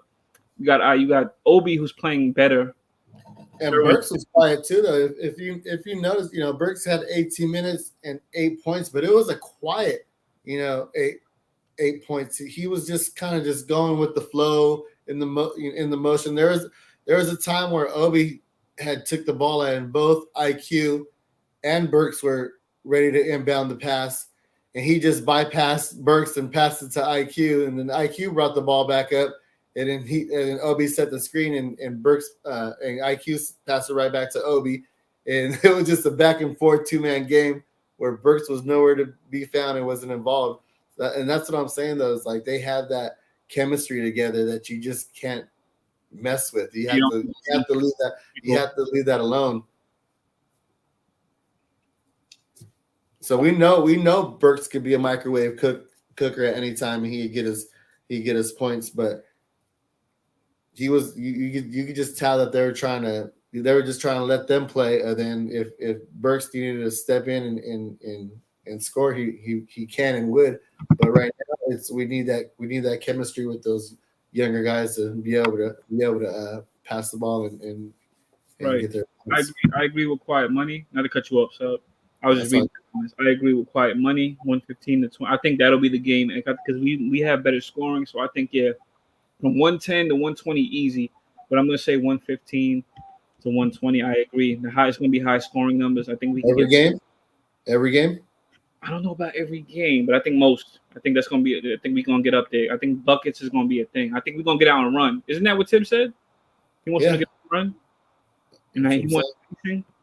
So we haven't you nice. What you about to say?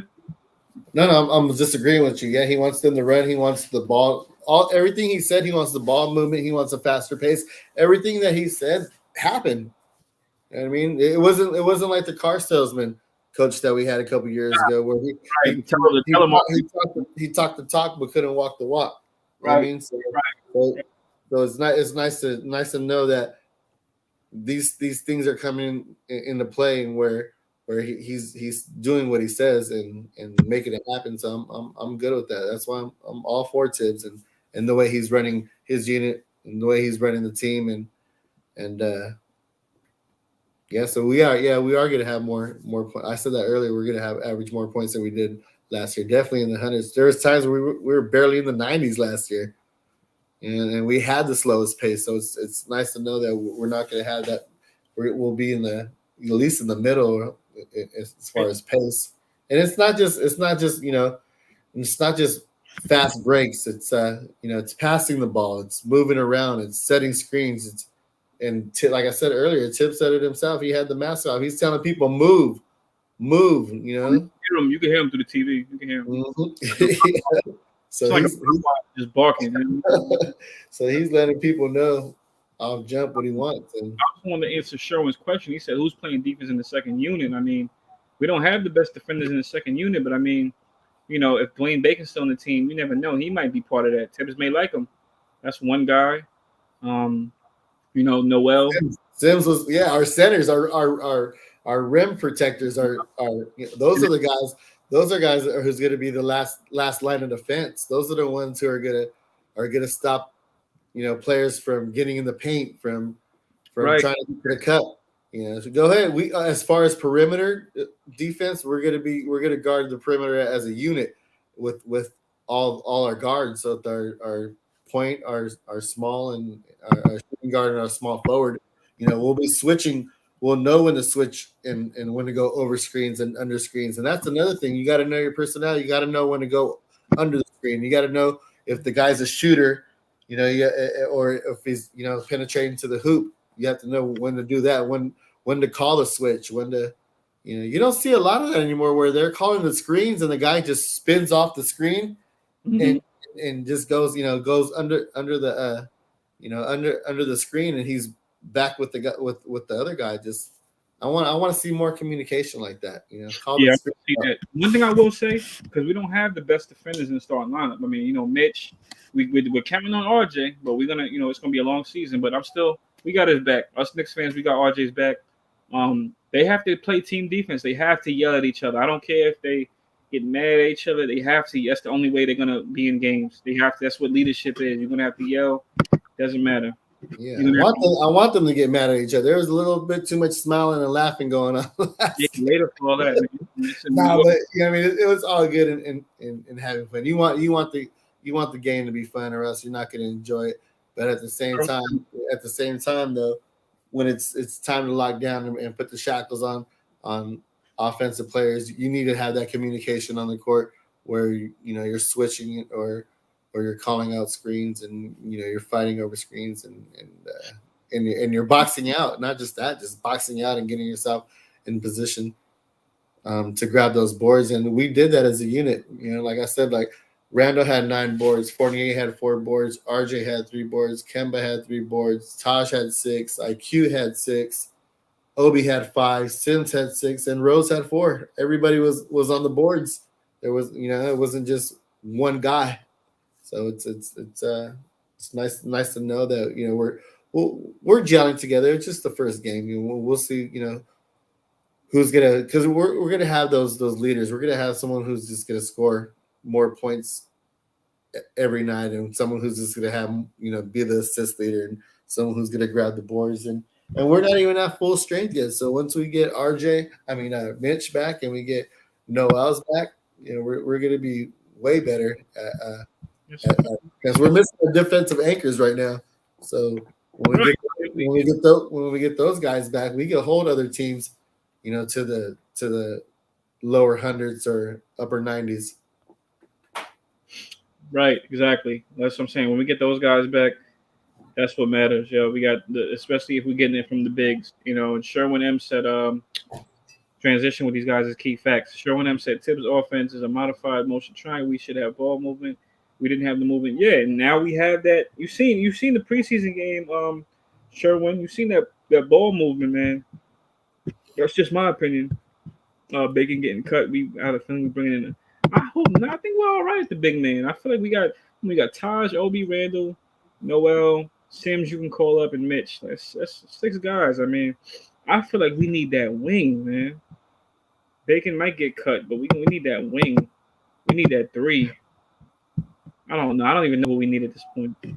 I do, but Mitch is a 5. Imagine if we got our offense up from 107, 114 a game, went from giving up 1-4. So that would be amazing improvement close to. Yeah. I'm so dang wordy tonight, sending novels, G's. Yeah, Justin L, you pretty active, man. Salute, brother. It's good, man. I love to see this. I always pay attention to the chat, man, because that's how I learn stuff too. Bacon will not get minutes. The second unit was missing their rim protection. That's why it based all 5 guys. I don't know though. The Tibbs might like Bacon. Bacon's not bad either. He's a good scorer. He can play D. He's not bad. So Tibbs might like him at some stretches of the game. I don't know. If you know Mitch and Sticks are good or are on guard of the rim, you can take more risk on D. Yeah, but you also don't want to put pressure on the biggers. I mean, all the time. You got to hold your weight. But I know what you mean. Yeah. You know you got the second line of defense, which is Mitch and Noel, Sticks. You know what I mean? I just want to say salute to the chat. I appreciate y'all hanging out with us tonight. You know what I'm saying? Rocking with us. I mean, we wouldn't be here without y'all. So much love. Much love. Mm-hmm. So what are you looking for the most to see this upcoming game against the Wizards? You want to see more rooks, or you know what I'm saying, you want to see less minutes and more knocks? I would love to see more rooks. But I don't know. I don't know. With Tibbs, I don't know. However, I would love to see it. I would love to see Grimes, and because I remember last year, I guess Tibbs had no choice but to trust IQ last year and Obi, in the second unit. I guess he had no choice but to. We didn't really have much to work with, so he had to see what some guys had. With now we have depth, so it's like he's using the depth in the preseason. He's not even touching the third stringers until like the end of games. I think they should come in earlier, to get some type of basketball habits, some type of professional NBA habits. But the next game, I mean, I didn't really see. I gotta really think. I don't know if I saw too many weaknesses in the last game as far as like expectation, because I don't expect the best defense from the starting lineup, at least from anybody. We don't have no lockdowns like that, so. That's why the pace. That's not to cut you off though, but that's why the pace is very important for us to get out and get those easy buckets, right? Because our defense is a weakness without Mitch and Noel there, and especially on the perimeter. So, if we're able to grab that board and just pew off to the races, it gives us the upper hand in getting those easy points. And they say sometimes a good defense is what a good offense.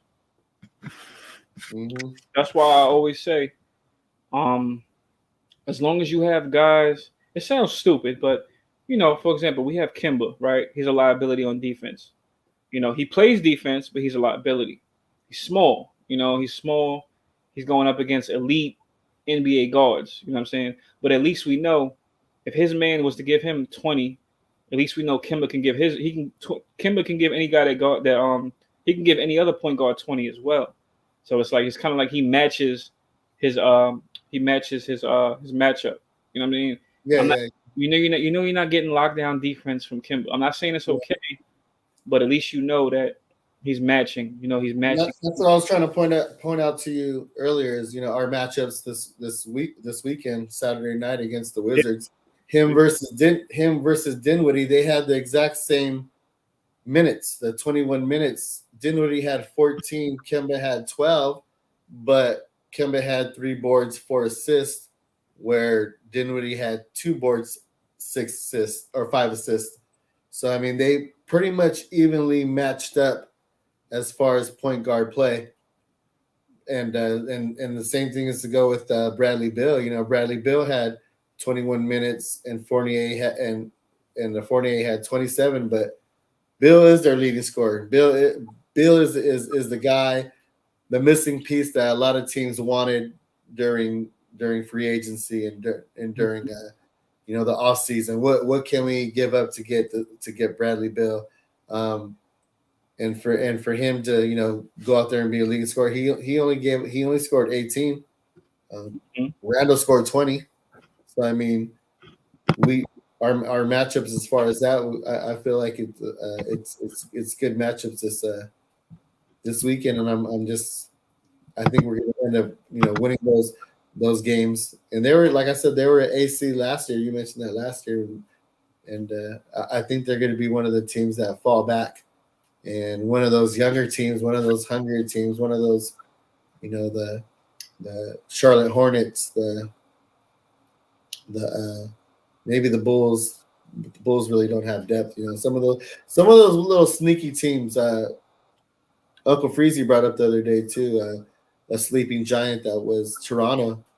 All right. Toronto has the Malachi Flynn's and has Fred Van Vliet that a lot of Knicks fans wanted when he was a free agent that for those 10 seconds before he signed his deal. And then they brought in what was the rookie's name? Scotty Barnes. Yeah, Scotty Barnes, the one that ripped Vildoza during summer league. All right, should be easy, brother. Yeah, he clamped Vildoza, man. He just babied him. And it's unfortunate for Vildoza, he got hurt. You know what I mean? He had his little injury. Yeah, so that's that'd be another team to watch out for. Right. As far as so pretty excited to see what teams we match up against like that, and moving forward. But one game at a time. We'll see what the Wizards about. We got the Pistons afterwards, and then the Wizards back then, and hopefully the Rooks get more run. They get more experience. They're able to go out there and show their, showcase their abilities and what they've been working on, and we'll feel a little more comfortable before the season starts, and maybe we'll get some of those situational minutes. Knicks Nation 112 said I wanted to see kids, but if they're not going to play in regular season, it would just create controversy with the youth and bet. If the bet is hurt or injured, it's good look for the youngsters. Yes, of course. I hope the youngins come in. I think they're ready to contribute, and I think they can. You know what I mean? You expect McBride to come in and give you 20? If he does, shoot, that's a given. You know what I mean? If McBride does, it's a given. If Grimes does, it's a given. You know what I mean? Sims, you know what you're getting from Sims. You're pretty much getting from Sims what you would get from Mitch, just in a different capacity. I don't know, maybe more, maybe less. He can defend some positions. He can cover switches. He's not. Mitch is more polished because he's not biting on the fakes no more. You know what I mean? Sims might not give you the shot blocking, but he'll give you the defense. He'll give you the athleticism. Same athleticism. So peace, Knicks and 6. You be easy, brother. So the next game, I guess I don't know. We play the Wizards. I don't know. I guess pretty much I think we'll pretty much see the same thing. Sims really says yes. He does set nice screens though. He's a big body. He's a big dude, man. He's a big kid. And like I said, Sims plays under control. You know what I'm saying? He plays the poise. He's not. If the oop is out of reach, he's not trying to force it. He comes down, gathers himself. He doesn't play reckless abandonment like Mitch does, where he's trying to block everything and throw his body around and end up on the floor. And you're not going to see him next game with tape on his shoulders and right. And all that. So it's nice to know that he has that IQ and that awareness. And okay, I'm just gonna play within myself and not try to do too much. And it shows that he's been coached really well throughout those 4 years of college to understand the game and fundamentals and positioning yourself and boxing out and not jumping over the back and not trying to foul unnecessary fouls and just putting a hand in their face and jumping, lateral and vertical, jumping vertical and not leaning while contesting the shot. Is just all those little things that they show bigs, at a young age. He showed that just in that one game. I was hoping to see something like that during during the game, because in summer league they just kind of run and gun is what they're doing in summer league, and he got a lot of those highlights, a lot of those oops where he was reaching back and yamming it. So he does have that athletic ability, but he doesn't have to do it every time. You know, he'll grab the oop and come down and pump fake and put it back up. So I like that. I like that about him.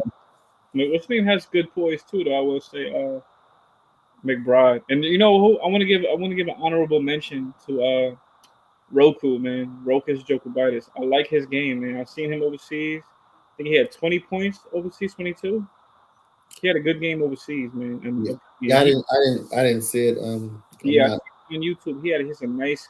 He's doing his thing, man. He's been balling, and he's finding his groove. He's got back to himself. I think he's going to be good for us in the future. I just want to give him an honorable mention. I like his game a lot.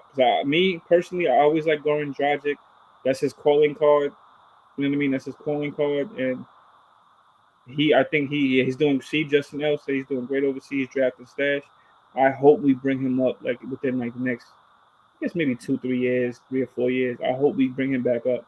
He is solid. That man is solid. Roku is solid. I feel when Kemba Walker and Derrick Rose's contract end up, expiring within the next 2 years, Rokas will be Right. down there. He'll be battling with McBride for that starting role, because I was on Knicks morning drive with Uncle Freezy, and I can't remember the young cat that was on there with us, but he said he just got home from school and he was already doing his research on the draft, and we were talking about draft players, and he said this year is not the draft for point guards. So if we already have two, you know what I'm saying? Was it Ethan? I don't know. Ethan, yeah, his name, it was Ethan. Yeah, about that, you were supposed to slide through that night. What happened, man? Was it? When was it? What night was it? It was Friday night. Last Friday. I was driving home, man. I was out, man. I was out. Yeah, I was on the show with Unc, and you had text, and we thought you was sliding through. Yeah, it was Ethan. Yeah, it's funny. I ain't even. Yeah, exactly. Ethan. It's either Ethan or Hadouken. Those are the only youngins I know. There's another one. I think it's Minty Sports. Those are only 3 youngins I know that be known. No, it was Ethan. We was chopping it up for like 15 minutes while Unc had to go handle some business. Yeah, he was just letting me know about the draft and not being point guard deep. So right, we should be good the next 2 years, and then the the years after that moving forward with McBride and Rokas. Right, I like them. Yeah. Mm-hmm. Ethan, those 3 youngins, they know their stuff. Hadouken, Minty, Ethan, they know their stuff, man. You can rely. I haven't met the other 2, but Ethan, yeah, you'll see Hadouken. You'll see him, man. Hadouken, you'll see him eventually. He might be in the comments or so. You know what I mean? Let's see what else we got. I was big on Knox. I don't think he is trash. He may be dreamer. His interviews are polished. But it may not be match his effort in practice. But plus he was committed as OBIQ over the summer. I don't know. I'm not big on Knox no more. That's just me personally. Let's upgrade. Let's try to upgrade or something. Let's try to do something, man. Man, I think we see what happens if he is a pro and stays ready. He will get a shot at some point this season. What do you mean, Justin? Now my fault. A little slow. Oh, you're talking about you're applying to Knox. Okay, about the Knox. Yeah. And I agree, T-Jack. That's a fact. Sims got the discipline from college. Yeah, you get that from college. Mitch didn't really. He had 1 year in college, and I think he was hurt. So I don't think he really got to learn, certain things. He didn't really get to learn the game at a good level. And his draft stock was still there. Apparently, he still got drafted. Second round, but he still got drafted, which means teams like Mitch. Mitch has untapped potential. You know what I mean?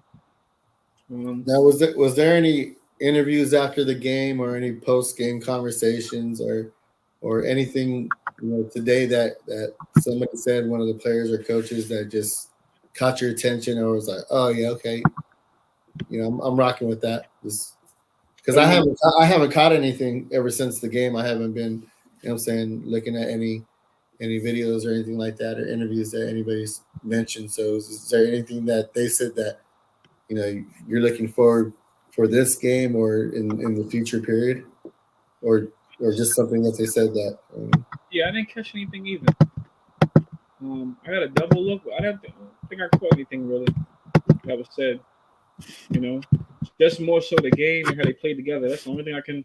That's the only takeaway I have. You know, from like, you know, I'm looking at the highlights right now. Again, I always want to look at the highlights of how the Knicks did the next day, or like the game like on YouTube. I'm just looking at it now. So, you know, I see Kimba doing his thing. It just looks we have a upgrade. We have a better point guard, man. Who's, you know, not only can he handle better, he can shoot better. You know, that does so much, man. It opens up another element because let's say he goes, you know, let's just say like, you know, he can shoot. So just having that respect in the league, you know, creates attention. A guy steps up on you, you blow by him, you kick it out. Elfrid Payton didn't have a jump shot, so it's like guys sagged off him and closed the paint, you know, and certain schemes that teams ran against us, and we had to outsmart them. You know, we didn't have a good guard. We didn't have a guard that was looking for guys either. You know, from that first game, you know, from that first preseason game, Kimba was looking for Randall a lot. It's not even so much that he was looking for him. He hit him, you know. He came around that pick and pop. He passed it to him. He didn't try to take it over three guys. Kimba knows that he can't do that no more. He can't finish over the top of guys like that at this point in his career. You know what I mean? So he's gonna pass it out. He's a point guard. He's gonna pass it back to Randall. Randall's open. Let me hit him. Kimba knows the attention he gets. You know what I mean? Same thing with Fournier. Fournier knows the attention he would get. He would pass it instead of trying to take it over multiple guys. Here and there. Like I said, guys, they get more wiser the older they get. So here and there, Kimba he'll probably take a guy he'll probably catch a big man with a hezzy if he comes around the screen, catch him, zoom right by him to the basket. Because he can do that. Some point guards are good at that. Rose is good at that too. So you'll see a lot of that. Just zoom right to the basket, boom, or just pull up for the shot. You think I'm going to the basket, I'm not. Pick and pop, boom. So that's what I'm saying. We have guards that can do that. Elfrid Payton couldn't shoot a mid-range, so you didn't see pick and pops from him. It's just everything had to be run from Randall because Elfrid Payton was just horrible. You know, and you know, I wish him well on Phoenix. He's back on Phoenix, so yeah. This seemed like, you know, a lot last year. We always had something to complain about. You know, Elfrid Payton couldn't shoot. Reggie Bullock can't dribble. Like, so this year we have so many weapons and so many players that can do multiple things and three-level scorers and just, you know, real triple threats where I feel that we're no longer going to have that finger at players to point at where, well, we can't stand him and he doesn't need to be in the first unit or he doesn't need to be in the second unit. I just feel like, you know, that we have a strength at every position in that. Well, not the wing though, but you know, there's not going to be multiple fingers. There's going to be limited things that we're going to nitpick, and not just every game. You can't stand this player because he doesn't bring this certain, you know, thing to the table. Right. That's what I'm looking. That's what I'm happy about this year is that we're able to have these multiple players that can run the team, run the first unit, run the second unit the way IQ came in and demanded the floor. It was just nice to see him, you know, doing that. And if we need him to start, then I can see him pulling his weight and commanding the starting unit as well. Right. And that's another thing is I think that with us drafting McBride and Grimes and him playing with that team in summer league, I felt like maybe he felt the you know, tippy toes creeping behind him where his spot wasn't solidified. Mm-hmm. And he just wants to let everybody know that it was and yeah, not to think like that anymore because he put it all on display on Tuesday. Is it Tuesday? Yeah, on Tuesday. Right, yo. Right. You know, I'm looking at the highlights now.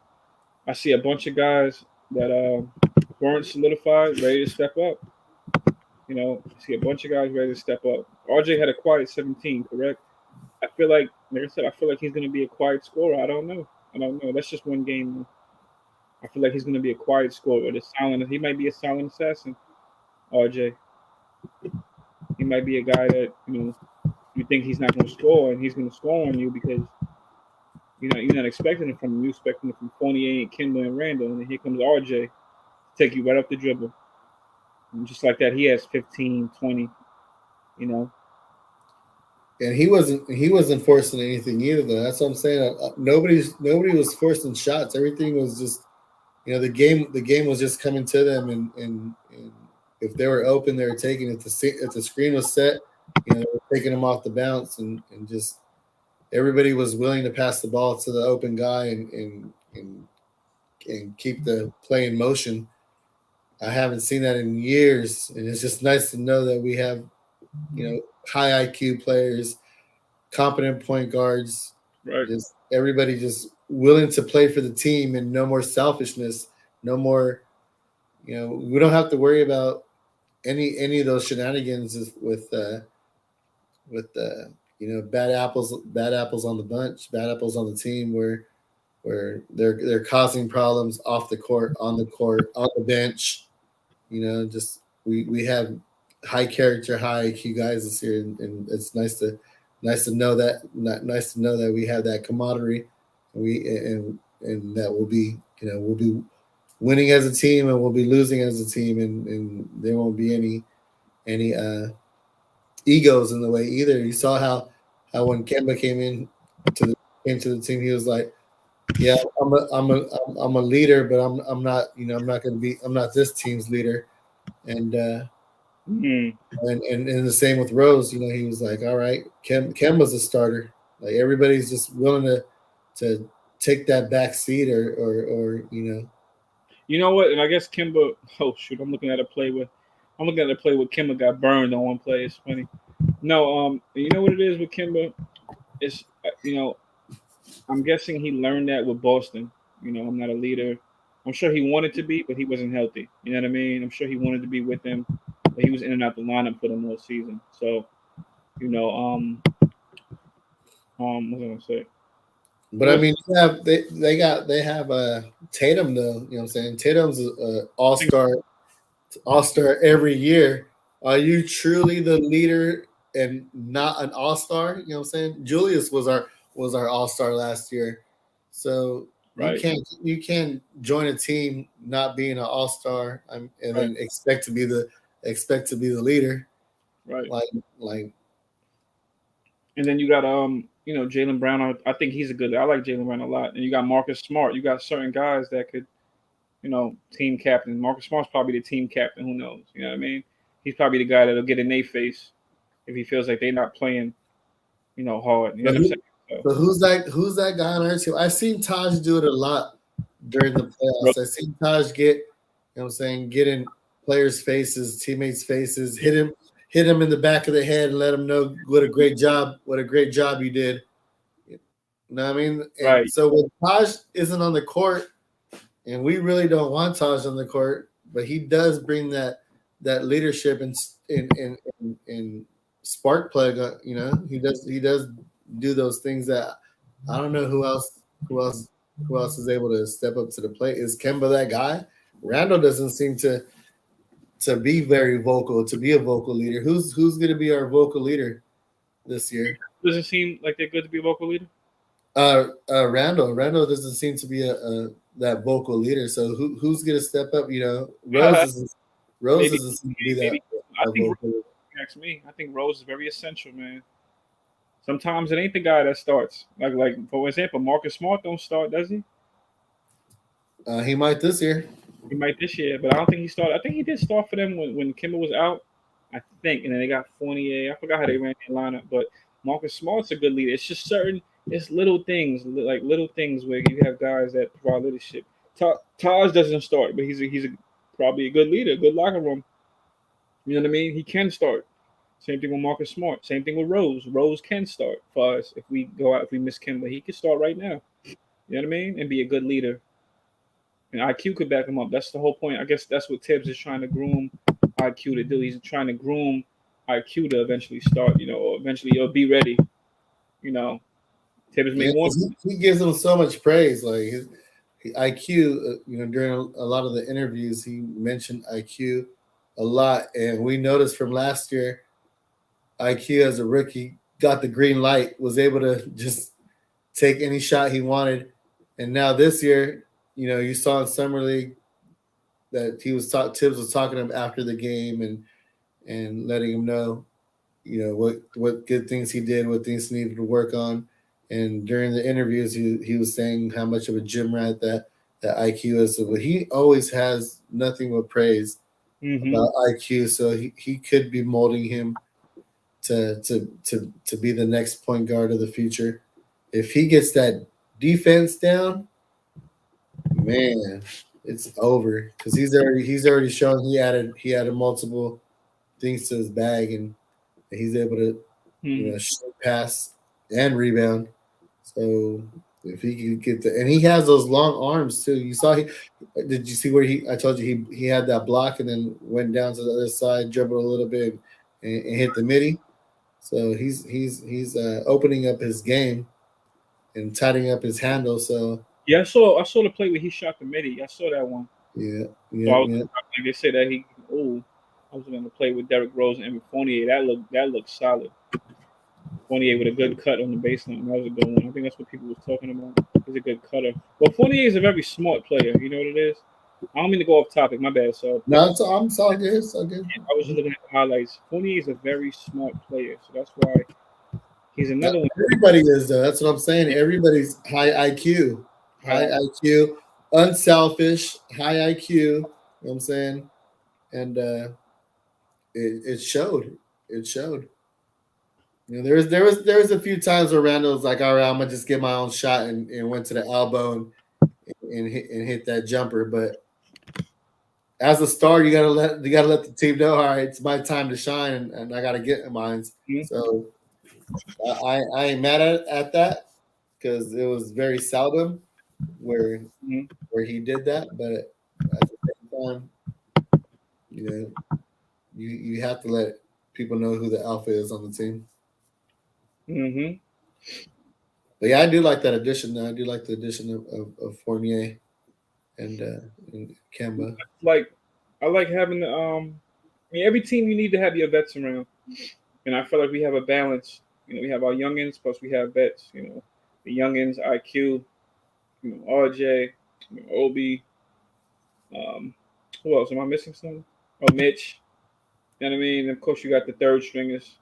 That's about 6-7 guys, and then you have your vets. You got Kemba, Fournier. Randall, who's a young vet. Taj, Noel, Burks. That's 6 guys. Did I say Rose? That's 7 guys right there. So 7 and 7. You got a good amount of vets. It's balanced out, and the rest is third stringers. So that's what I always wanted on this team, man. Oh, I'm looking at that play again where OB mixed that guy. All right, let me get off of that. Yeah, we have a balanced team, man. I like it. I watched that game a couple times. You know what I'm saying? Had to rewind a couple plays here and there, so. Yeah, Saturday's the next one. Though Saturday's gonna be a goodie. Yeah, we won't be at home. We'll be away. We won't have the crowd behind us. You know what I'm saying, cheering the team on. More booze. You know what I'm saying? More. We'll have more heat on us. Not having the crowd there. But yeah, I'm looking forward to the challenge. I'm looking forward to see what these guys do. And sky's the limit, though. I mean. Yeah, that's all right. I'm glad we're away. Let's start getting in the habit of playing away as well. But we could be good at home. The crowd gonna be there with us at home. We was good last year, but the games are gonna be sold out. We know that, or at least to the full capacity. They're gonna be sold out as much as possible. So at home, I want to see them win on the road. That's another thing we gotta think about. Those key games on the road. We did pretty good on the road last year, if I'm not mistaken. We didn't do bad. Yeah, we also had empty arenas so until the second. Arenas. Right. Towards later on, we started getting horrible. Stand. When we played, what's his team? When we played Atlanta in the playoffs and they had their crowd. Oh man, we looked horrible. I wanted to cry. Yeah, according to Uncle Freezy, though, that was a lot of it was more Knicks fans there than Hawks fans. And they seemed like it. Hawks fans was there repping their team, man. Oh man, I'm hoping we play them again, see them again in the playoffs. I hope so, man. I want to get them. 'Cause I'm there. I'm there this year. Yeah, I want to get them so bad, man. See Trey Young do all that stuff. We really got killed by Trey Young and everything he did. It wasn't just his teammates. We got killed. Everything was initiated through him. We got killed by him. Yeah, Capella just, you know what I'm saying, dominated. We didn't. They just showed how much we missed Mitch in the paint. You know, Taj did what he could, but he doesn't have that. You know, once he sets the screen, he had a roll to the basket. He wasn't able to keep up with those guys. You know what I'm saying? He's just too old and too slow, and he doesn't have the length that Mitch has.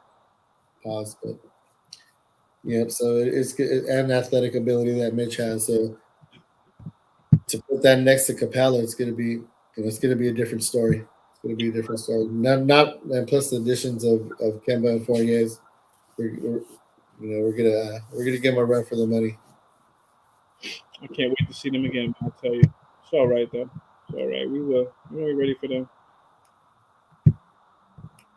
Mm-hmm. For that, man. Yeah, that's one of the teams I'm looking forward to going up against is those playoff teams. I don't know what about Philly though, because Simmons is not reporting to camp. So if that continues to play out and he just sits out and they lose those games before he gets traded and end up putting themselves in a hole, they could drop down multiple spots from the third seed to being one of the lower seeds. And same thing goes with Irving at the Nets, that he's not taking that vaccination shot either, and he's not reporting. He's not able to go into the arena. So if he's not able to go in the arena, he's going to miss all those home games too. And he basically said it himself. I did hear that. I did hear Nash say that. I mean, it's out of our hands. It's his decision whether he gets the vaccination or not. So that team could drop a few spots too. I mean, every game counts. Every game counts, and that's what Tibbs is showing right now is that he's playing these preseason games like their season games, and he's gonna do whatever it takes to win these games. Whether it's playing guys more minutes or cutting the rotation to less people. That's just who Tibbs is. He's just a winner. So any advantage that we have, we're gonna take and get those wins that we're supposed to get against the Sixers, the Rockets, and the Detroit Pistons. Those teams, I mean, with those are just automatic W's. And those better be. They better. And those other games, Tibbs is gonna put his best team forward, and we gotta see though. You know what? I'm not gonna underestimate. I don't know. I gotta see how good the defense is. I'm not gonna underestimate a team that might not be good defensively. I can't underestimate that because I've seen so many teams. Yeah, but we could score though. Like last year, if Randall got shut down, that was our whole offense. I feel if this year Randall has a bad game, other players will step up to the plate. You know what I'm saying? Our Fourniers, our Burks, everybody. We get allowed to have one or two starters not get double figures, and the rest of the team, picks up the slack and is able to get those points, that they weren't able to produce. I'm saying we have that depth where everybody can score. Fournier showed that on display that he's not only just a 3-point shooter, he can take you off the bounce too. And he hit those free throws at a high clip. So I mean he's not gonna do no crossover through the legs, what I'm saying, spin move like Obi did. Or maybe, or maybe, but I don't think it'll look as fluid as he did. You know what I'm saying, as Obi did though. But he's like you said, it's more so like high IQ type of plays. You know what I mean? Nothing flashy, high IQ type of plays. Yeah. Hit him with a quick little jab step, you know what I'm saying, and then take a step back and right. Those that win us games. Yeah. Those type of plays. Let me get off of this one. But yeah. Excuse me. So I remember I was thinking about one of the last shows. If Taj can play backup center, yeah, two Obi can play small ball. Brooklyn will be good without Kyrie to start Harden and KD. Brooklyn's pretty stacked. Isn't Paul Millsap back over there in Aldridge? I mean, you talking about with the Nets? Yeah, isn't Aldridge back? Yeah, I think did he have a heart issue or what was going on where he retired last year? But he had a heart issue, but he got clear. I think he got cleared. He could play again. So he's back. Millsap. I mean, I'm happy. I'm not hating. I'm happy for him because I don't wish that on nobody. That's very fatal. I'm happy for him. I don't care. That's the Nets, but I'm happy for him. You know what I mean? Good for him. He could play again. Yeah, Brooklyn will be good. Yeah. I can't wait to see. They still don't have no defense though. For Brooklyn? Yeah. I can't wait to see our games against. Oh shit! I can't wait to see our games against them, man. I just can't wait. Because I think our offense might be underrated. It might be very, very high, stagnant, high octane. Not octane, but teams like Miami, Atlanta, Indiana, Washington, Milwaukee. They will be. No, I agree. Sherwin M, especially Miami. I don't think Atlanta. I think we can smack Atlanta. Fully healthy. We're gonna find out Washington on Saturday. I don't think Washington matches up good with us.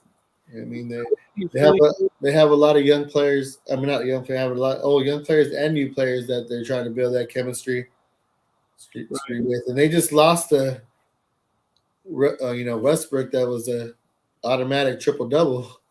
Right. I mean, so who's gonna is Dinwiddie that guy that comes in and well, you know what? You know what's up? We didn't beat Miami once. Atlanta, we lost to them in the playoffs. We beat Indiana, but they got a new team. We beat Washington plenty of times. They didn't beat us once. Milwaukee, we beat them twice. They beat us twice, I think it was, or 3-1. Yeah, but they weren't at full. None of those teams were at full strength last year when we played against them. Right. I mean, we wasn't too. We were missing Rose. I think Rose could have helped a lot of games, but Philly, we didn't beat them. We didn't beat them fully healthy. They was missing Embiid. So I agree with Sherwin. Those are teams that could probably slow us down. They could probably slow us down. I think we could beat Washington in what's the other one? In Atlanta though. Atlanta would slow us down though, fully healthy.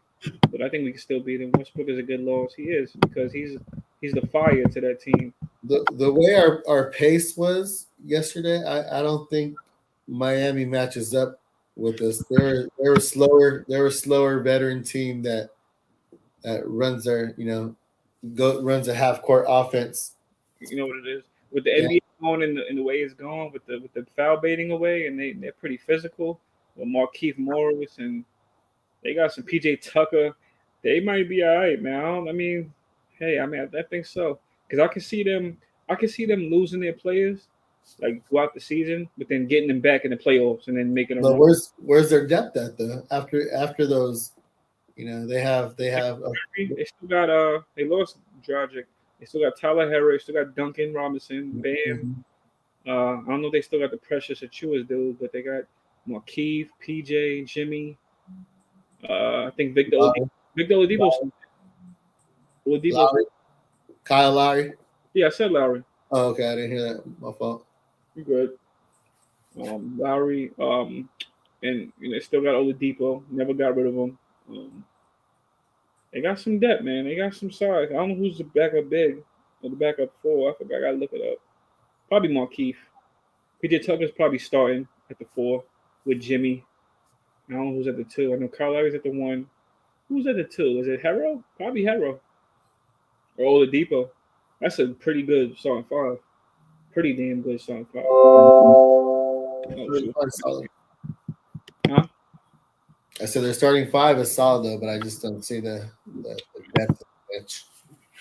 But, like I said, only time will tell. They were a playoff team last year, and the additions of Lowry and PJ Tucker do make them defensively tougher. So, Right. Not only that, just their personalities, high IQ guys. All they gotta do is stay healthy. But they're high IQ guys that, like, Lowry has a ring.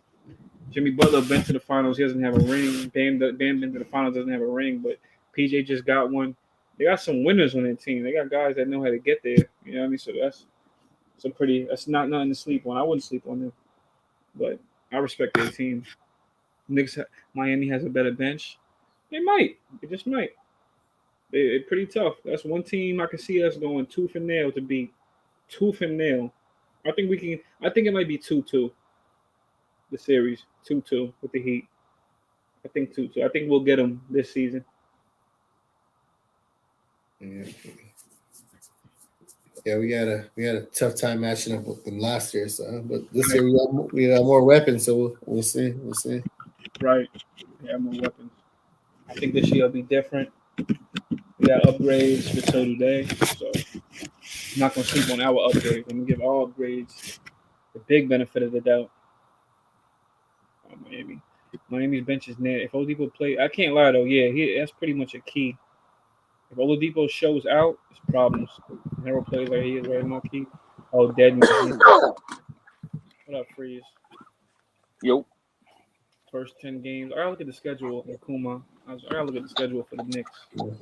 Well, out of the first 10 games, we got to at least get the 7 out of 10. You know what I'm saying? Right. 7 out of 10? Wow. I'm thinking 8, 7. Yeah, that's what I'm thinking. Yeah, I think we're gonna beat the Celtics. Yeah. Yeah, we. Okay. Absolutely. Okay. Out of those 10 games, we play the Bucks, the Pacers, Toronto, the Bulls, and Philly. So you're saying we can't lose at least 2 of those games? Me? Well, Bro, Uncle walked in and said that only 7. So I'm looking at the schedule. We got the Celtics. We got Orlando twice. Okay, and then we got Philly, the Bulls, Pelicans, Toronto, Pacers, and Bucks. Mm. Bro, you already know how I feel about it. I think I 8 and feel 2. like we're gonna go 10-0. No, I think 8 and 2. I think 8 and 2, like Sherwin said, 8 and 2. I got 8 and 2. Yeah. 8 and 2. I got 8 and 2. That's why I said at least 7, but 8 and 2 is is more reasonable. We had better players at the positions of need at the end of last season, plus everyone else's. If you have experience with tip system, expectation, East is going to be something serious. 4 to 9 going to be a battle. Oh, the seeding. First 25 games are crucial, very crucial, very crucial. Yeah. I'm joking about the 10-0. I'm joking about the 10-0. I just want us to get up to a good start, bro. That's all. Yeah. Yeah, I mean, you're trying to manifest it, right? Yeah, I don't want to stumble out of the blocks and then have to play catch up. Yeah, I've seen that too many Knicks seasons. I'm good with that. Yeah. Like I said though, we got Philly in the beginning, and hopefully Simmons still isn't reporting to camp. Yeah. Did he report to camp? That's what I'm saying. I don't think he reported to camp yet. Oh wow. Yeah. I don't think he is going to be honest. He wants out. He's a diva. That's what the man is, a diva. Noel's defensive stats and analytics stats. Rose is more than shooting IQ. And we have grown Latin. Yeah, that's what I'm saying. Justin L. I think these guys are ready to step up, so I'm not going to underestimate them. We have most of the 10 home games. Yeah, we got to win the home games. We got to control home. Beat home right. I mean, we can go 8-2, 7-3. I'm calling Hey, Culley. So let me ask you this before you get too deep in the preseason, because I want to get your thoughts. Who do you think is going to be the young breakout player for this season? as far as I'm not talking about just quality rookie or second year player minutes. I'm talking about like who you think is going to be the legit breakout player coming off the radar this year. That's a tough one, man. It could be IQ. It could be OK. It could be IQ, OB, or RJ. It was IQ. It was IQ last year, right? I'm saying IQ might be my first pick. What up, Soulfinger? Salute, bro. IQ might be my first pick to say that. However, RJ starts, so that's RJ's like time right there to flourish. Obi can be, however, I don't know. I'm not sure about Obi. I guess it depends on how much time he gets. So it's all kind of like, I don't know. Obi's chances of breaking out might depend on the time he gets. RJ starts, so he has the chance to do it. He's in there with the big boys. And IQ has what would a breakout for RJ look like? As far as the points average? No, just in general. I always think of Jaylen Brown, like when he took that big leap in his what was it? His third season. His third season, right? Yeah. I always think of that type. Same thing with Jason Tatum. Most great young stars break out in a third season. Right, and I think RJ's ready. And yeah. To me, he has to fill up the stat sheet. You know what I'm saying? Not just points per game, but rebounds and assists over 5 apiece.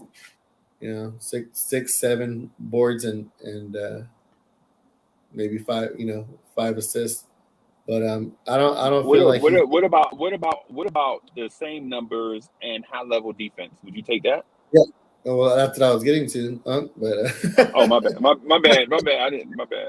Yeah, but he's just gonna exert a lot of energy chasing around these, athletic wing players, because you saw that on Tuesday. He was getting caught up in no man's land, where he was in between guarding the guy at the 3-point line and trying to stop the guy from penetrating to the basket, and he gave a quick little jab step like he was gonna block him, and then let him go and ran out to the 3-point line. And I was like, RJ, what are you doing?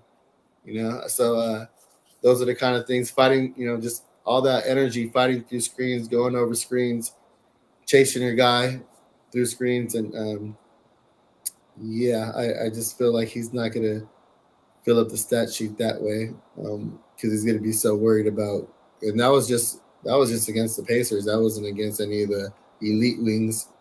So as far as that, I don't feel like he's going to take too much of a leap, just because we have too many offensive players this year. The Kemba Walkers and the Fourniers and Randall himself. Even Randall just took a step back and just let the game come to him, and everything was just fluid. So everybody's going to get their piece of the pie. Everybody's going to get their, everybody's going to eat. Everybody's going to get there. So it's just going to be, we're just going to have that unity together where we're all going to score. So no one's going to have average like 20, 25, 26 points a game. They're all going to be in the higher teens and lower 20s. I think even Randall's points will drop a little bit. But as you saw last game, his boards, he had 9 boards. So there are other things you could do to fill up the stats. It's just not going to be in the points. As far as points, we're going to score together with the first and the second unit, not just our starters. Wow. Okay. I think. So I I think. did. I disagree, but that's a fascinating take, though. I I think yeah. I think like with RJ being the starter, he has the time to flourish. He has a chance to flourish, but I guess he's in. Did You Culley still duck there? out on this? Yeah, he froze. He froze up. He froze up. Multiple So guys that can go off. Oh, should I froze up? yeah. Yeah, just for a few seconds. No, I think the second unit they could stand out more. IQ and Obi could stand out more in the second unit. So I think they have a chance to break out just from standing out. You'll notice. Yeah, Okay. those we've been talking about that all night. Is that they both took that significant leap where after us after last season they just got back into lab and worked out together, and you just saw them working out. You just saw how all that working out together paid off, and they showed that continuity on the court together. So I think they'll both take a significant leap. Just and that's why I want to keep that second unit together, and not try to bring Obi to the starting unit if there was something to happen to Randall. But yeah, I think they'll So both make it. And so as I far would. go ahead. Oh, so I'm thinking something different, and it's based on what RJ Barrett said in the press conference. They asked him how did he like the flow of the offense. He was like, "Yeah, man, I love the spacing and all of that stuff." Him and Evan Fournier is French, and so they both play a different brand of basketball, like international. But RJ Barrett said, "This is a quote from him. Man, I'm gonna get a lot of open looks, a lot of open shots, and I'm taking them." That's what RJ Barrett said in the thing. So it makes me think that he's got the green light to be aggressive offensively. You know what I'm saying? So if and that's a quote from him. Now, and does that mean that he's still going to be 17 points a game? I don't know. Okay. We'll see. We'll see how that goes. But I think Julius Randle's numbers are going to skyrocket, bro. I could see Yeah. Julius Randle averaging 27 and 12. Now when And you and the say reason why aggressive, is huh, now when you say aggressively that RJ is going to be aggressively, now is it just aggressively taking 3-pointers, or is he gonna take players off the bounce too, or is it going to be more of a mid range game, or is he going to just be a 3-level scorer, or because I don't know because he said the offense creates a lot of open shots for him and he's going to take them. So I mean I don't know what he meant by what type of shots. yeah, because the last year a lot of his shots were set shots. He caught the assist and he was already squared away to take that 3-pointer. So I could see that happening, where a lot of the other players command so much defense where the defense collapsed and it gets kicked out to RJ where he's already squared up ready to take his 3-point shot. But Yeah. as far as penetrating to the basket, you still saw that he doesn't have that. He with getting more muscle and being heavier, that he wasn't already athletic enough to finish at the rim. Where Right. I don't think he's going to be able to get his points that way. But as far as taking the open three, I can see that happening. Just he'll be shooting more threes, and you saw last year his percentage got higher. So if he's going to get points, I feel that is where he'll make his money at. Okay.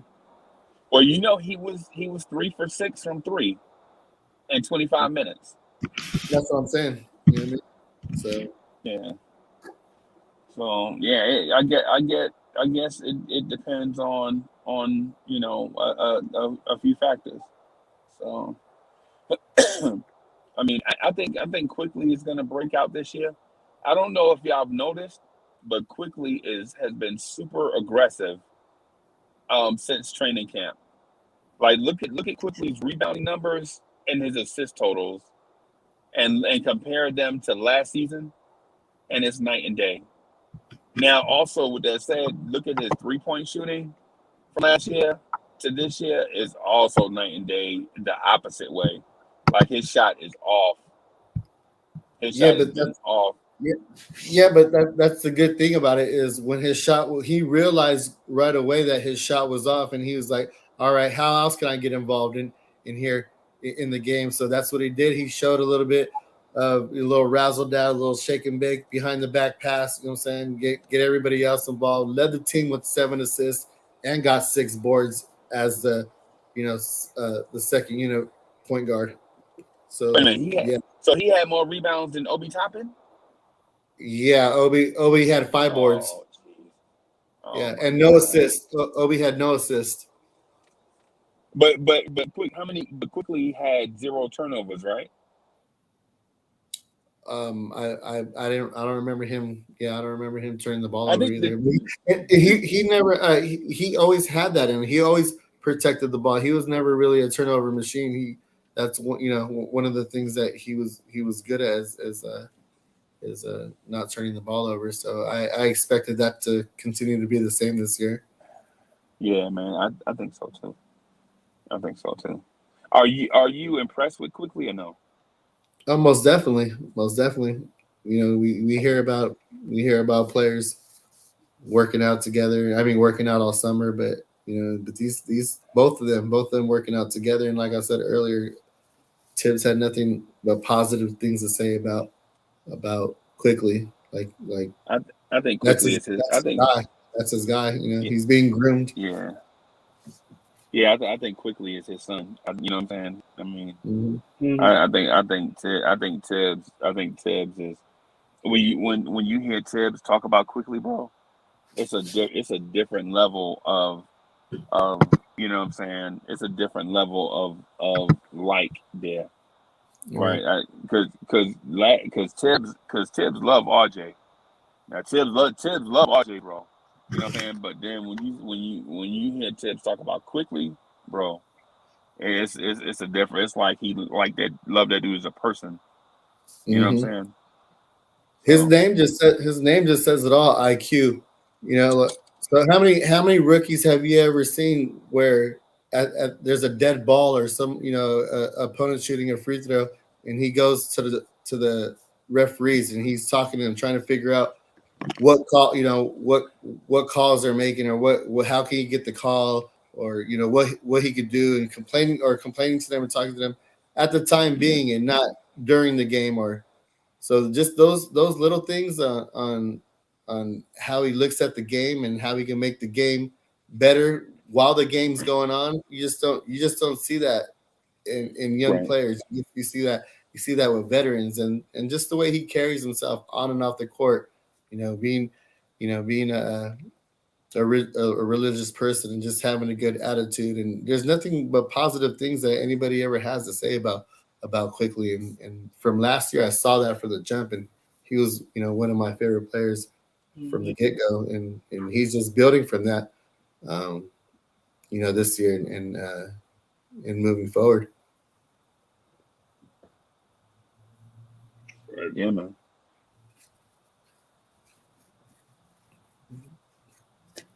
RQ is the new D Rose. He playing alongside him.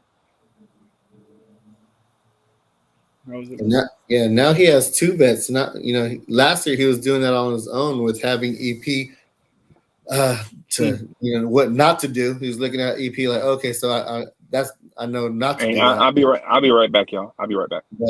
But now he has Kemba and Derrick Rose's brains to pick on. So that's only going to make his broaden his knowledge and learn more from those two on the do's and don'ts because both those guys are high character guys too. So sky's the limit. Sky's the limit for IQ. Indeed, yo.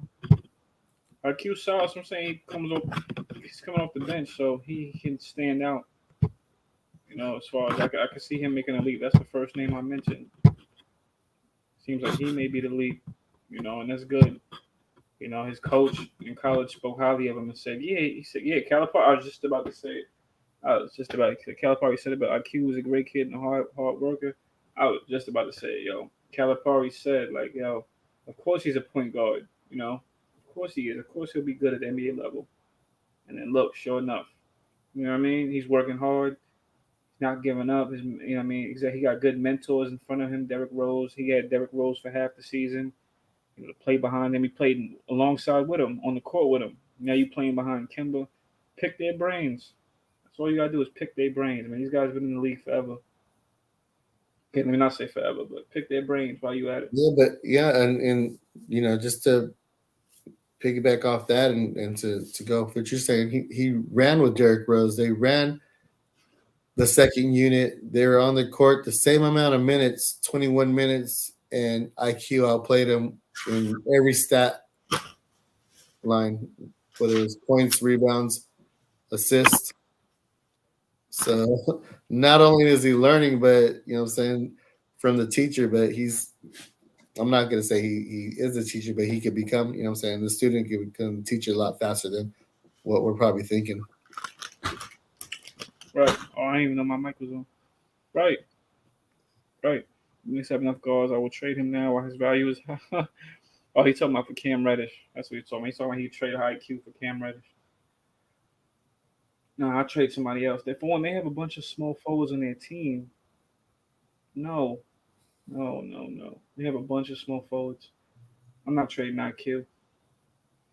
No way. We do have enough guards, though, but no. It's something we needed. Yo, for a while. I think he needs to try to work on elevating a little bit more. When he gets to the rim, there'll be a ton of space that he can work with. Okay. I can agree with that.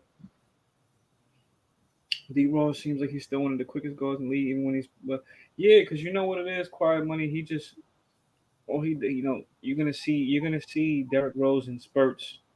You're not gonna see it for a whole game. You'll see it in spurts. He can run a fast break, but you'll see him turn the gas on and off, which is good because it prolongs his body. He's 33. You know what I mean? So it prolongs his body for seasons. He works hard. He works on his body. He trains hard. You know what I'm saying? So you're not gonna see all the acrobatic. I almost cursed. You're not gonna see all the acrobatic stuff you saw from prior seasons. You know what I'm saying? But you're gonna see spurts. You're gonna see reverse layups from him. Like you saw the game the other day when he came off the. I think he had the handoff. He went right to the basket. He turned the gas right on. He turned the Jets on and scored on. I forgot who it was he scored on, but turned the Jets right on. Got right to the basket, yo. That's what Derrick Rose is. Guys are smart in how they get buckets. Plus, he can shoot better. He can shoot a mid-range.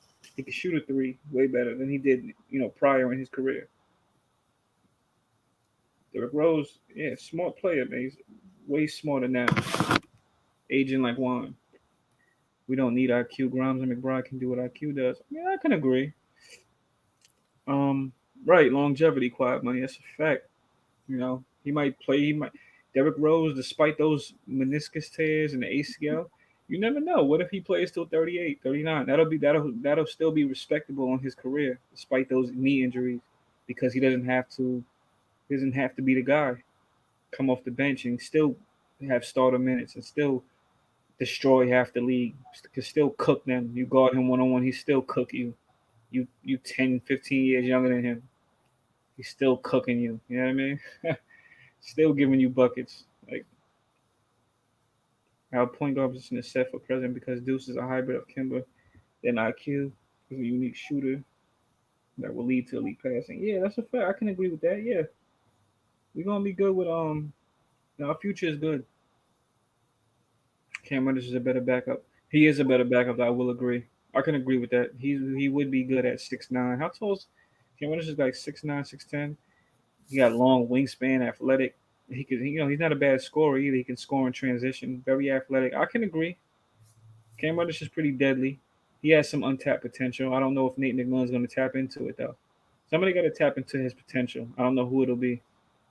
I really don't know. I think the Knicks have too many players on the roster. They might be putting together a trade, man.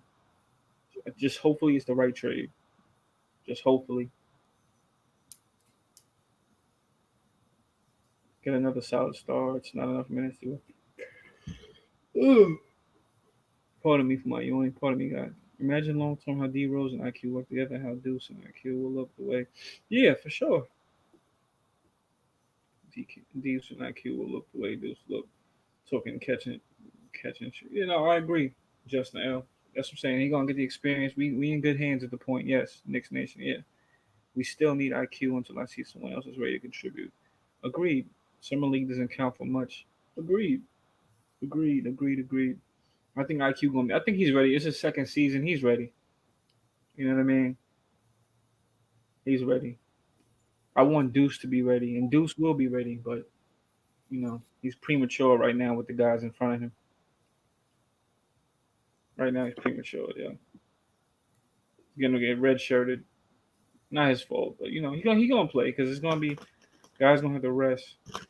But what is rest when you have Tibbs as coach? But then again, let me not say that. Let me not say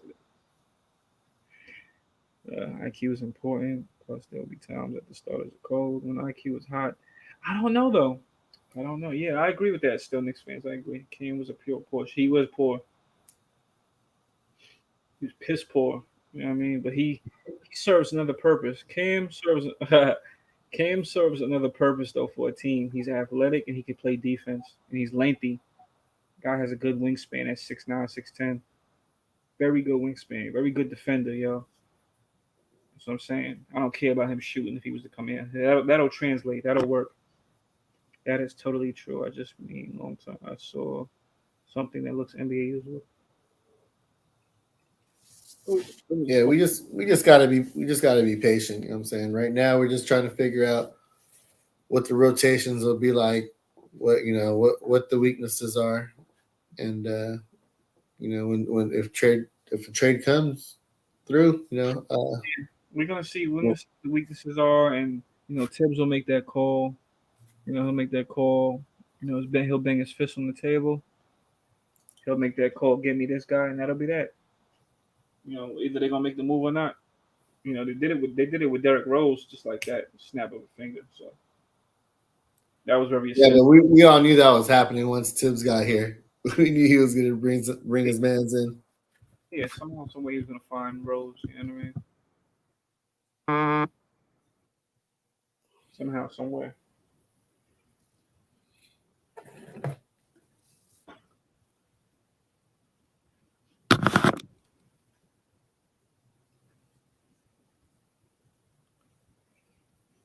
Mm-hmm.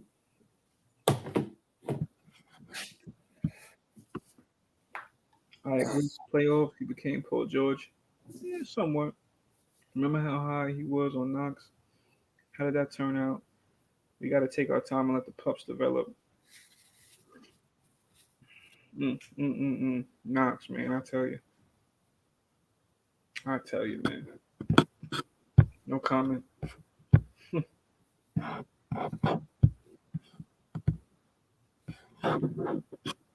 We have to give the reason some run. We have to give the season some run time before we think of getting rid of Cats. If we get Knox to play D and pay attention to details, he is Cam or better. Well, he shoots better. For now. No, I'm good on Knox, man. I will. Will you say so? Listen, I'm good on Knox. I heard his interviews, and I'm taking the young kids under my wing, and I'm working on my defense, and I can guard 1 through 5, and can't do nothing, Knox, but get splinters in your behind. Oh, shoot. I ain't heard that one in a minute. Wow, I wish Breezy was here to hear that one. I forgot about that one. Yeah, I thought y'all was making the remix. I was waiting for the remix by now. Yo, I forgot all about that. That's funny. That's funny. Only thing with Cam and Knox that's questionable is their motor. They both have a motor that's very questionable. We don't know Cam's motor right now. Knox still hasn't developed. I mean, Quiet Money has been since what, 2018? I don't know, man, about this Knox dude, man. I don't know. That's the thing. The thing too, though, was how we drafted this year. We drafted, Sims turns 23 this year. This month, Jericho Sims. Mm-hmm. Grimes is 22. McBride is 21. 21, yeah. Then Rokas, he's 19, but we let him play overseas. We let him get at least, like I said, that's what I'm saying, 2 more years, and then bring him over. I like we don't want these Knoxes, these Frank Ntilikina's who are projects. We don't have time for waiting around for these projects to develop. Why are we drafting projects? I mean, don't get me wrong. We're gonna develop our players, but we don't want any projects that we have to build from the bottom up. We have these players who have some kind of skill set, whether it's shooting or playing defense, and hard-nosed defensive players, and those are Tibbs guys. That's what he wanted, and a lot of the Knicks fans wanted these uber athletic, super lengthy project wings or forwards, and that's not where we're at right now. We were a 4th seed last year, and we don't have the roster spots for guys to come in and like a Kispert's that we'll see and start at the start with the first unit. So I'm okay with that. I'm good the way things are going right now. And, like I said, I'm done with Knox. We had that one more spot available. Bakins ain't getting no run. I'm curious to see who it's going to be. Is it going to be Amir Sims? I didn't see. Did you see Walker out there? I didn't see Walker out there either. Did you see Walker out there? Nope. So I don't know. Maybe they. I don't know. Who gets that last spot? Knox is still one of the younger players on the team. He is. Sims is older than. Oh yeah, I know. Obi's older than Knox. I know that too.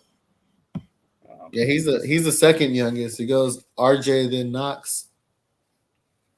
Yeah, everybody else is older. IQ is older. Obi's older. Yeah, all the rooks may be older. Yeah. That's all I can say, man. I don't got nothing to say about that. We just got to go through the fires and keep building that chemistry. Yeah. We're not trying to turn this into Knox at night. Yeah. Yeah, we need Hoodie Kev for that one. Yeah, those days are over. Those days. Yeah. No Knox at night. No Knox at night. We're gonna need him for that one, man. I don't see no Hoodie Kev, so it is what it is. Yeah. Yeah, I'm not looking back at any of the players and like, man, we should have kept him or the one that got away. I'm fine with who we let go. Where we weeded out the last, all those guys, and Knox is the last one. Him and Mitch both came in the same draft class, so we're not going to get both of them. We're not going to do both of them. It seems like we hit better with second round picks than first rounders. You know what I mean? Dotson was better than Frank. We let him go. McBride's the second pick, and Grimes is the first. So in that case, I like both. I'm sorry, I do like Grimes. So we're gonna see how that works out, how that turns out. We're gonna see how that works out. I like Grimes though. Grimes is solid, man. I think he should be kept for the future. He has game. That kid got game, man. So he started off a little shaky in summer league, but then when it was all said and done, they pretty much averaged the same stats across the board. Right. I'm gonna pull up his summer league. I'm gonna watch the highlights. My computer still, my laptop stops acting out.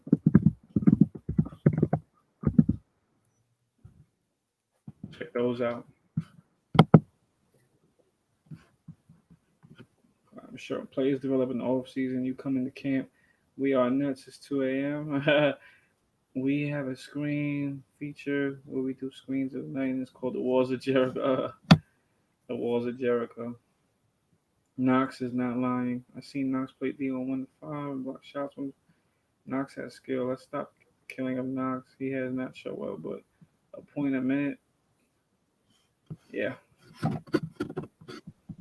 No, so you come into camp with added parts to your game that you worked on during the summer. Yeah, I agree. random, but I seen Ben McLemore working with a Bone Collector. You know what I mean? You know Bone Collector, sub? Nah. That's the and one. He's the and one dude. I seen McLemore working with him, and I'm like, McLemore, remember, he was looking like he was gonna be out the league. You know what I mean? He was like, what draft pick was he? He was, I can't remember exactly, but he was a draft pick. You know what I mean? Like He's from Sac, right? Yeah, was he number 1, number 2, 3? I don't remember. I remember him just playing for Sacramento. Right. You know, he was working out with Bone, and I remember him being drafted, man. I think it was 2014. I'm about to look it up right now. Let me see.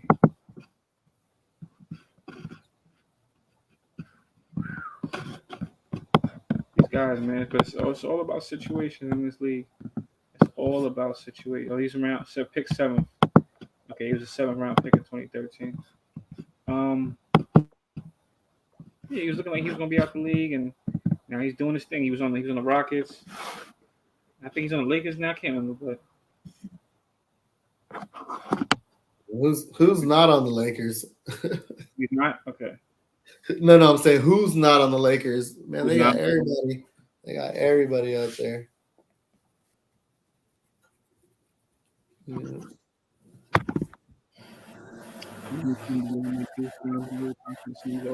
They are good picks. I agree. 2 years back, I met some one guys at the park during Gatorade together. That's what's up. Justin L. That's what's up. Yeah, 2013. Yeah, that's when that was his draft. Yeah, he got an NBA body, means ready to Man, we missing our guy today. What happened to the City? We didn't get City on the joint tonight. Oh, yeah, you're right. We didn't get City. Man, I just realized that we didn't get a City on here tonight. No roll call, nothing, man. Nah, but you was doing your thing though, so it's all good. Yeah, I always forget the comments, man. Hopefully everybody get the likes up, like and subscribe if you haven't already. And we rocking out. What is it, 212? I remember those days we was rocking out like this before. And here I am rocking out. I love it. I could talk for hours sometimes. It's best for management to keep Knox stats down if they plan to retain Knox services. Look up middle row piecing. Everybody do a roll call for those colors. Hit the orange, blue. Let's go. Okay, Justin L. Shout out my man Justin L.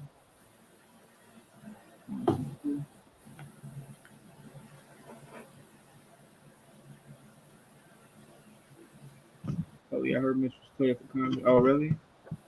Okay, well that's good because the Knicks need him. I'd rather him just come back at 100, man. Don't even rush it. I don't care for guys rushing injuries. Just come back at 100. We could hold it down without Mitch for a little. We did it in the second half of the season. We did it. So I'm only getting excited. For certain players.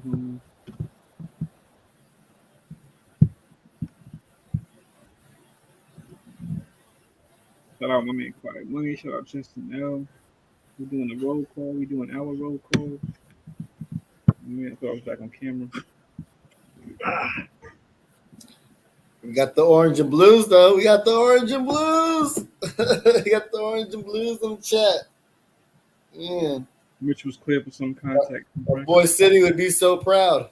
City would be proud of us, yo.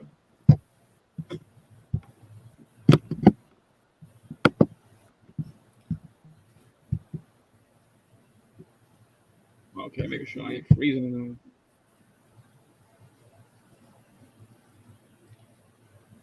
Tibbs is taking slow. Don't want Mitch. Yeah, I don't want him getting hurt, man. I want Mitch. There's no need to rush him back. The way our third and fourth string backups produced last Tuesday, I'm okay with it. They can hold down the fort till Mitch and Noels gets back. Right. We just won't get the full display of what the team looks like healthy. We're just gonna get, you know what I'm saying, glimpses of that defense, but we're not gonna get the full full display on rim protecting and shot blocking because we know Taj doesn't produce that. He's not getting up there, meeting anybody at the rim.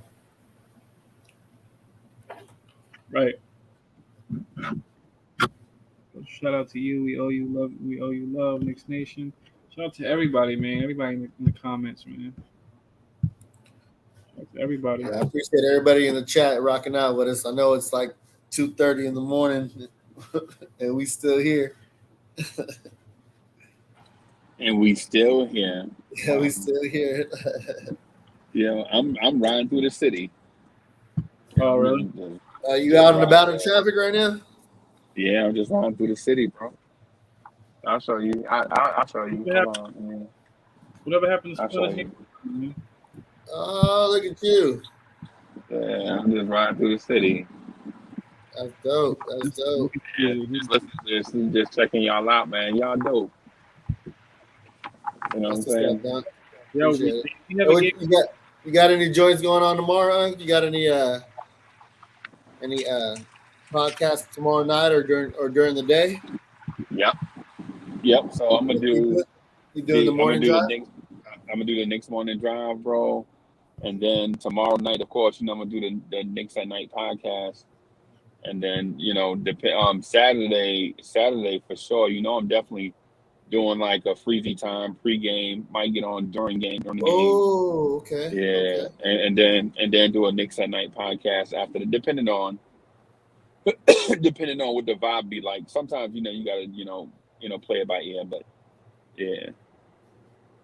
Yes. Yeah, when's the battle? When's that battle going? When's that battle gonna go down? The debate league.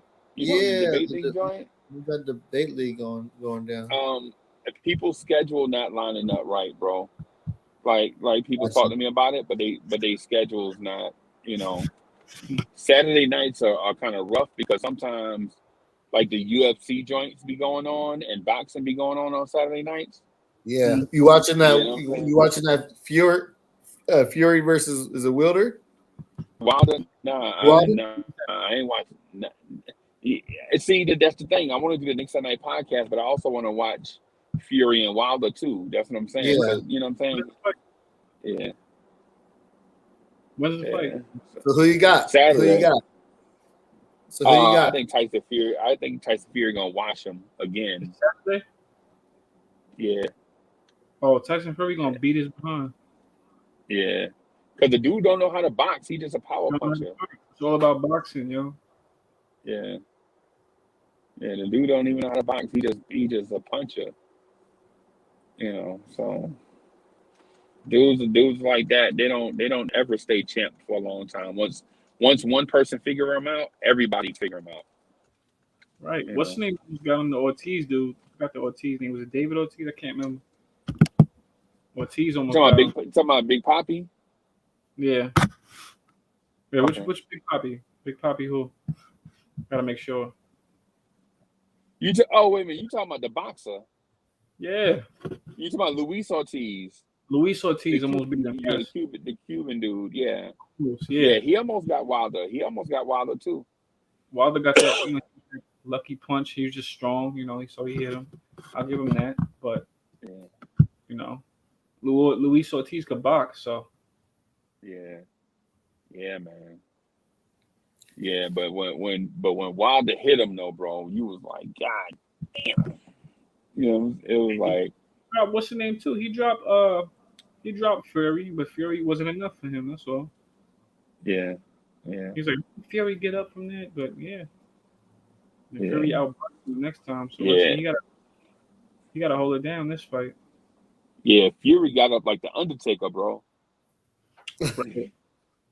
Yeah, that thing was scary because I thought when he hit Tyson Fury, I thought Tyson Fury was dead. I swear to God, bro. When Tyson Fury hit the mat, I was like, yo, they gonna have to. I was like, yo, they need to go get the ambulance for this dude right now.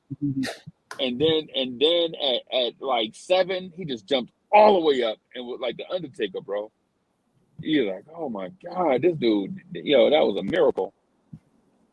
But man, I enjoyed that combo you and AD in Worldwide Hour was having the other night, last Friday night.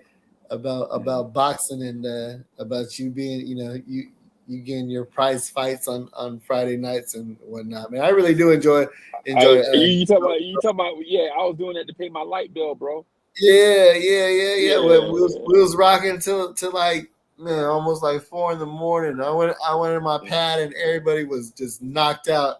I said, "What am I gonna do now?" I was like, even though I wasn't really saying much, I was just enjoying just the combo itself and the history. Y'all was going. Not only that, though, y'all was talking about Hagler and just, spin game on history that I had no idea, because that's before my time. But I appreciate the knowledge and just listening though. But y'all was going in it. Y'all was going in it deep. Y'all was going deep down the tunnel hole. Yeah, man. That's what's up, though. Like, yo, hey, so I wanted to tell everybody that's listening, make sure y'all check out Culley Lemon Pepper Freestyle on YouTube, bro. It's fire. Make sure y'all check that out, man. I didn't know, I ain't gonna lie to you. I know this seems weird or whatever. I don't want to make it feel awkward, but I thought, people tell me all the time, they be like, yo, I'm dope. And then you listen to their joint and you be like, man, he trash. But then I listened to Culley joint and I was like, yo, this, you know what I'm saying? And so I was like, yo, so I listened to Keys to the City. I kind of play that about once a week or whatever.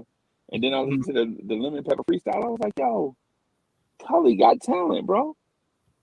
You know what I'm saying? So make sure y'all check that out, man. I heard all the time. I heard Culley and you was supposed to do that remix on Splinters on Your Behind. Oh wow. Yeah, man. I'm waiting for that joint to come out. You know what I'm saying? The only thing we talk about Culley, we don't say it to his face because Culley a big dude, and you know what I'm saying, we don't want Culley putting his paws on us or whatever. But we like, the only thing about Culley is that, you know what I'm saying, the dude lazy, bro. He lazy. He got all this stuff that he could put out, and he just don't put nothing out. Every once in a while, he just drop like a Lemon Pepper Freestyle, like here, just listen to this. Just let this tide y'all over until I feel like getting back in the studio. I just did this joint right now while I was in the drive-through at Popeyes. Yeah. We like, it's a million dudes out there wish they could sing and rap, and they putting out stuff every day. And Culley put out something like once every 3 months. You know what I'm saying? I'm trying to get my stuff right, bro. Don't think I'm not. I'm in motion. Eric Surreal, salute. I appreciate you. Eric's real mad because you brought up the Splinters in Your Behind. C-Max, salute. Thank you, brother. Nah, I ain't 7 foot. I wish I was 7 foot. I'd be trying to. Sure. Yeah, Culley's 6'10" and a half. He ain't 7 foot. Stop playing. Yeah. 7 feet with Timbs. 7 feet with Timbs. Oh yeah, when he put them Timbs on, he might be 7 foot, bro. Yeah. Yeah, maybe would have put the Timbs on. Yeah. Yeah, man. Hey, so man, I figure, man, maybe we can wrap up here, but tomorrow or today, I guess. Today we can, you know what I'm saying, I'm gonna do the Knicks at Night podcast. Probably jump on about 10 o'clock. You know what I'm saying? I'm gonna do the Knicks morning drive about 8:45 a.m. somewhere in that neighborhood, man, and chop it up with the fam. Hey, Culley, you straight rapping here, or you want to go on for I guess I gotta clean up. I want to clean up my room a little something. We could wrap it here. I would stay on longer, but I want to clean up a little something, take a wash up. I mean, TMI, okay. TMI, my fault, TMI. Yeah, well, I mean, I'm saying we can wrap right here. Hey, y'all did great, man. I was listening the whole time, even though I was like in and out, man. But you know what I'm saying, what it is you know, y'all know what it is, bro. So hey, we'll wrap right here, man. Man, this y'all joint Thursday nights, bro. Thursday nights, man. This on y'all. I appreciate y'all letting me jump in and being a hater. You know what I'm saying? Coming in, being y'all personal haters on a couple of topics. You know what I'm saying? So, but anyway, hey, thank you. So bad though, because No, I was just gonna say, I feel bad though because we was going in on my boy Kelly. We had him pinned in the corner, just jumping him. I was like, I had to back off a little bit, but yeah, he held his own though. He held his own. Yeah, man. Yeah, man. So, thank you everybody for coming through and listening and checking for us. Whether you watched it live or whether you watching this on replay, you know what I'm saying? We got nothing but love for y'all. Man, God bless y'all, man. Y'all have a good night, man. Peace. Salute. See y'all next time. Peace. See y'all soon, man. Peace. Let's get it. Next Nation. Peace.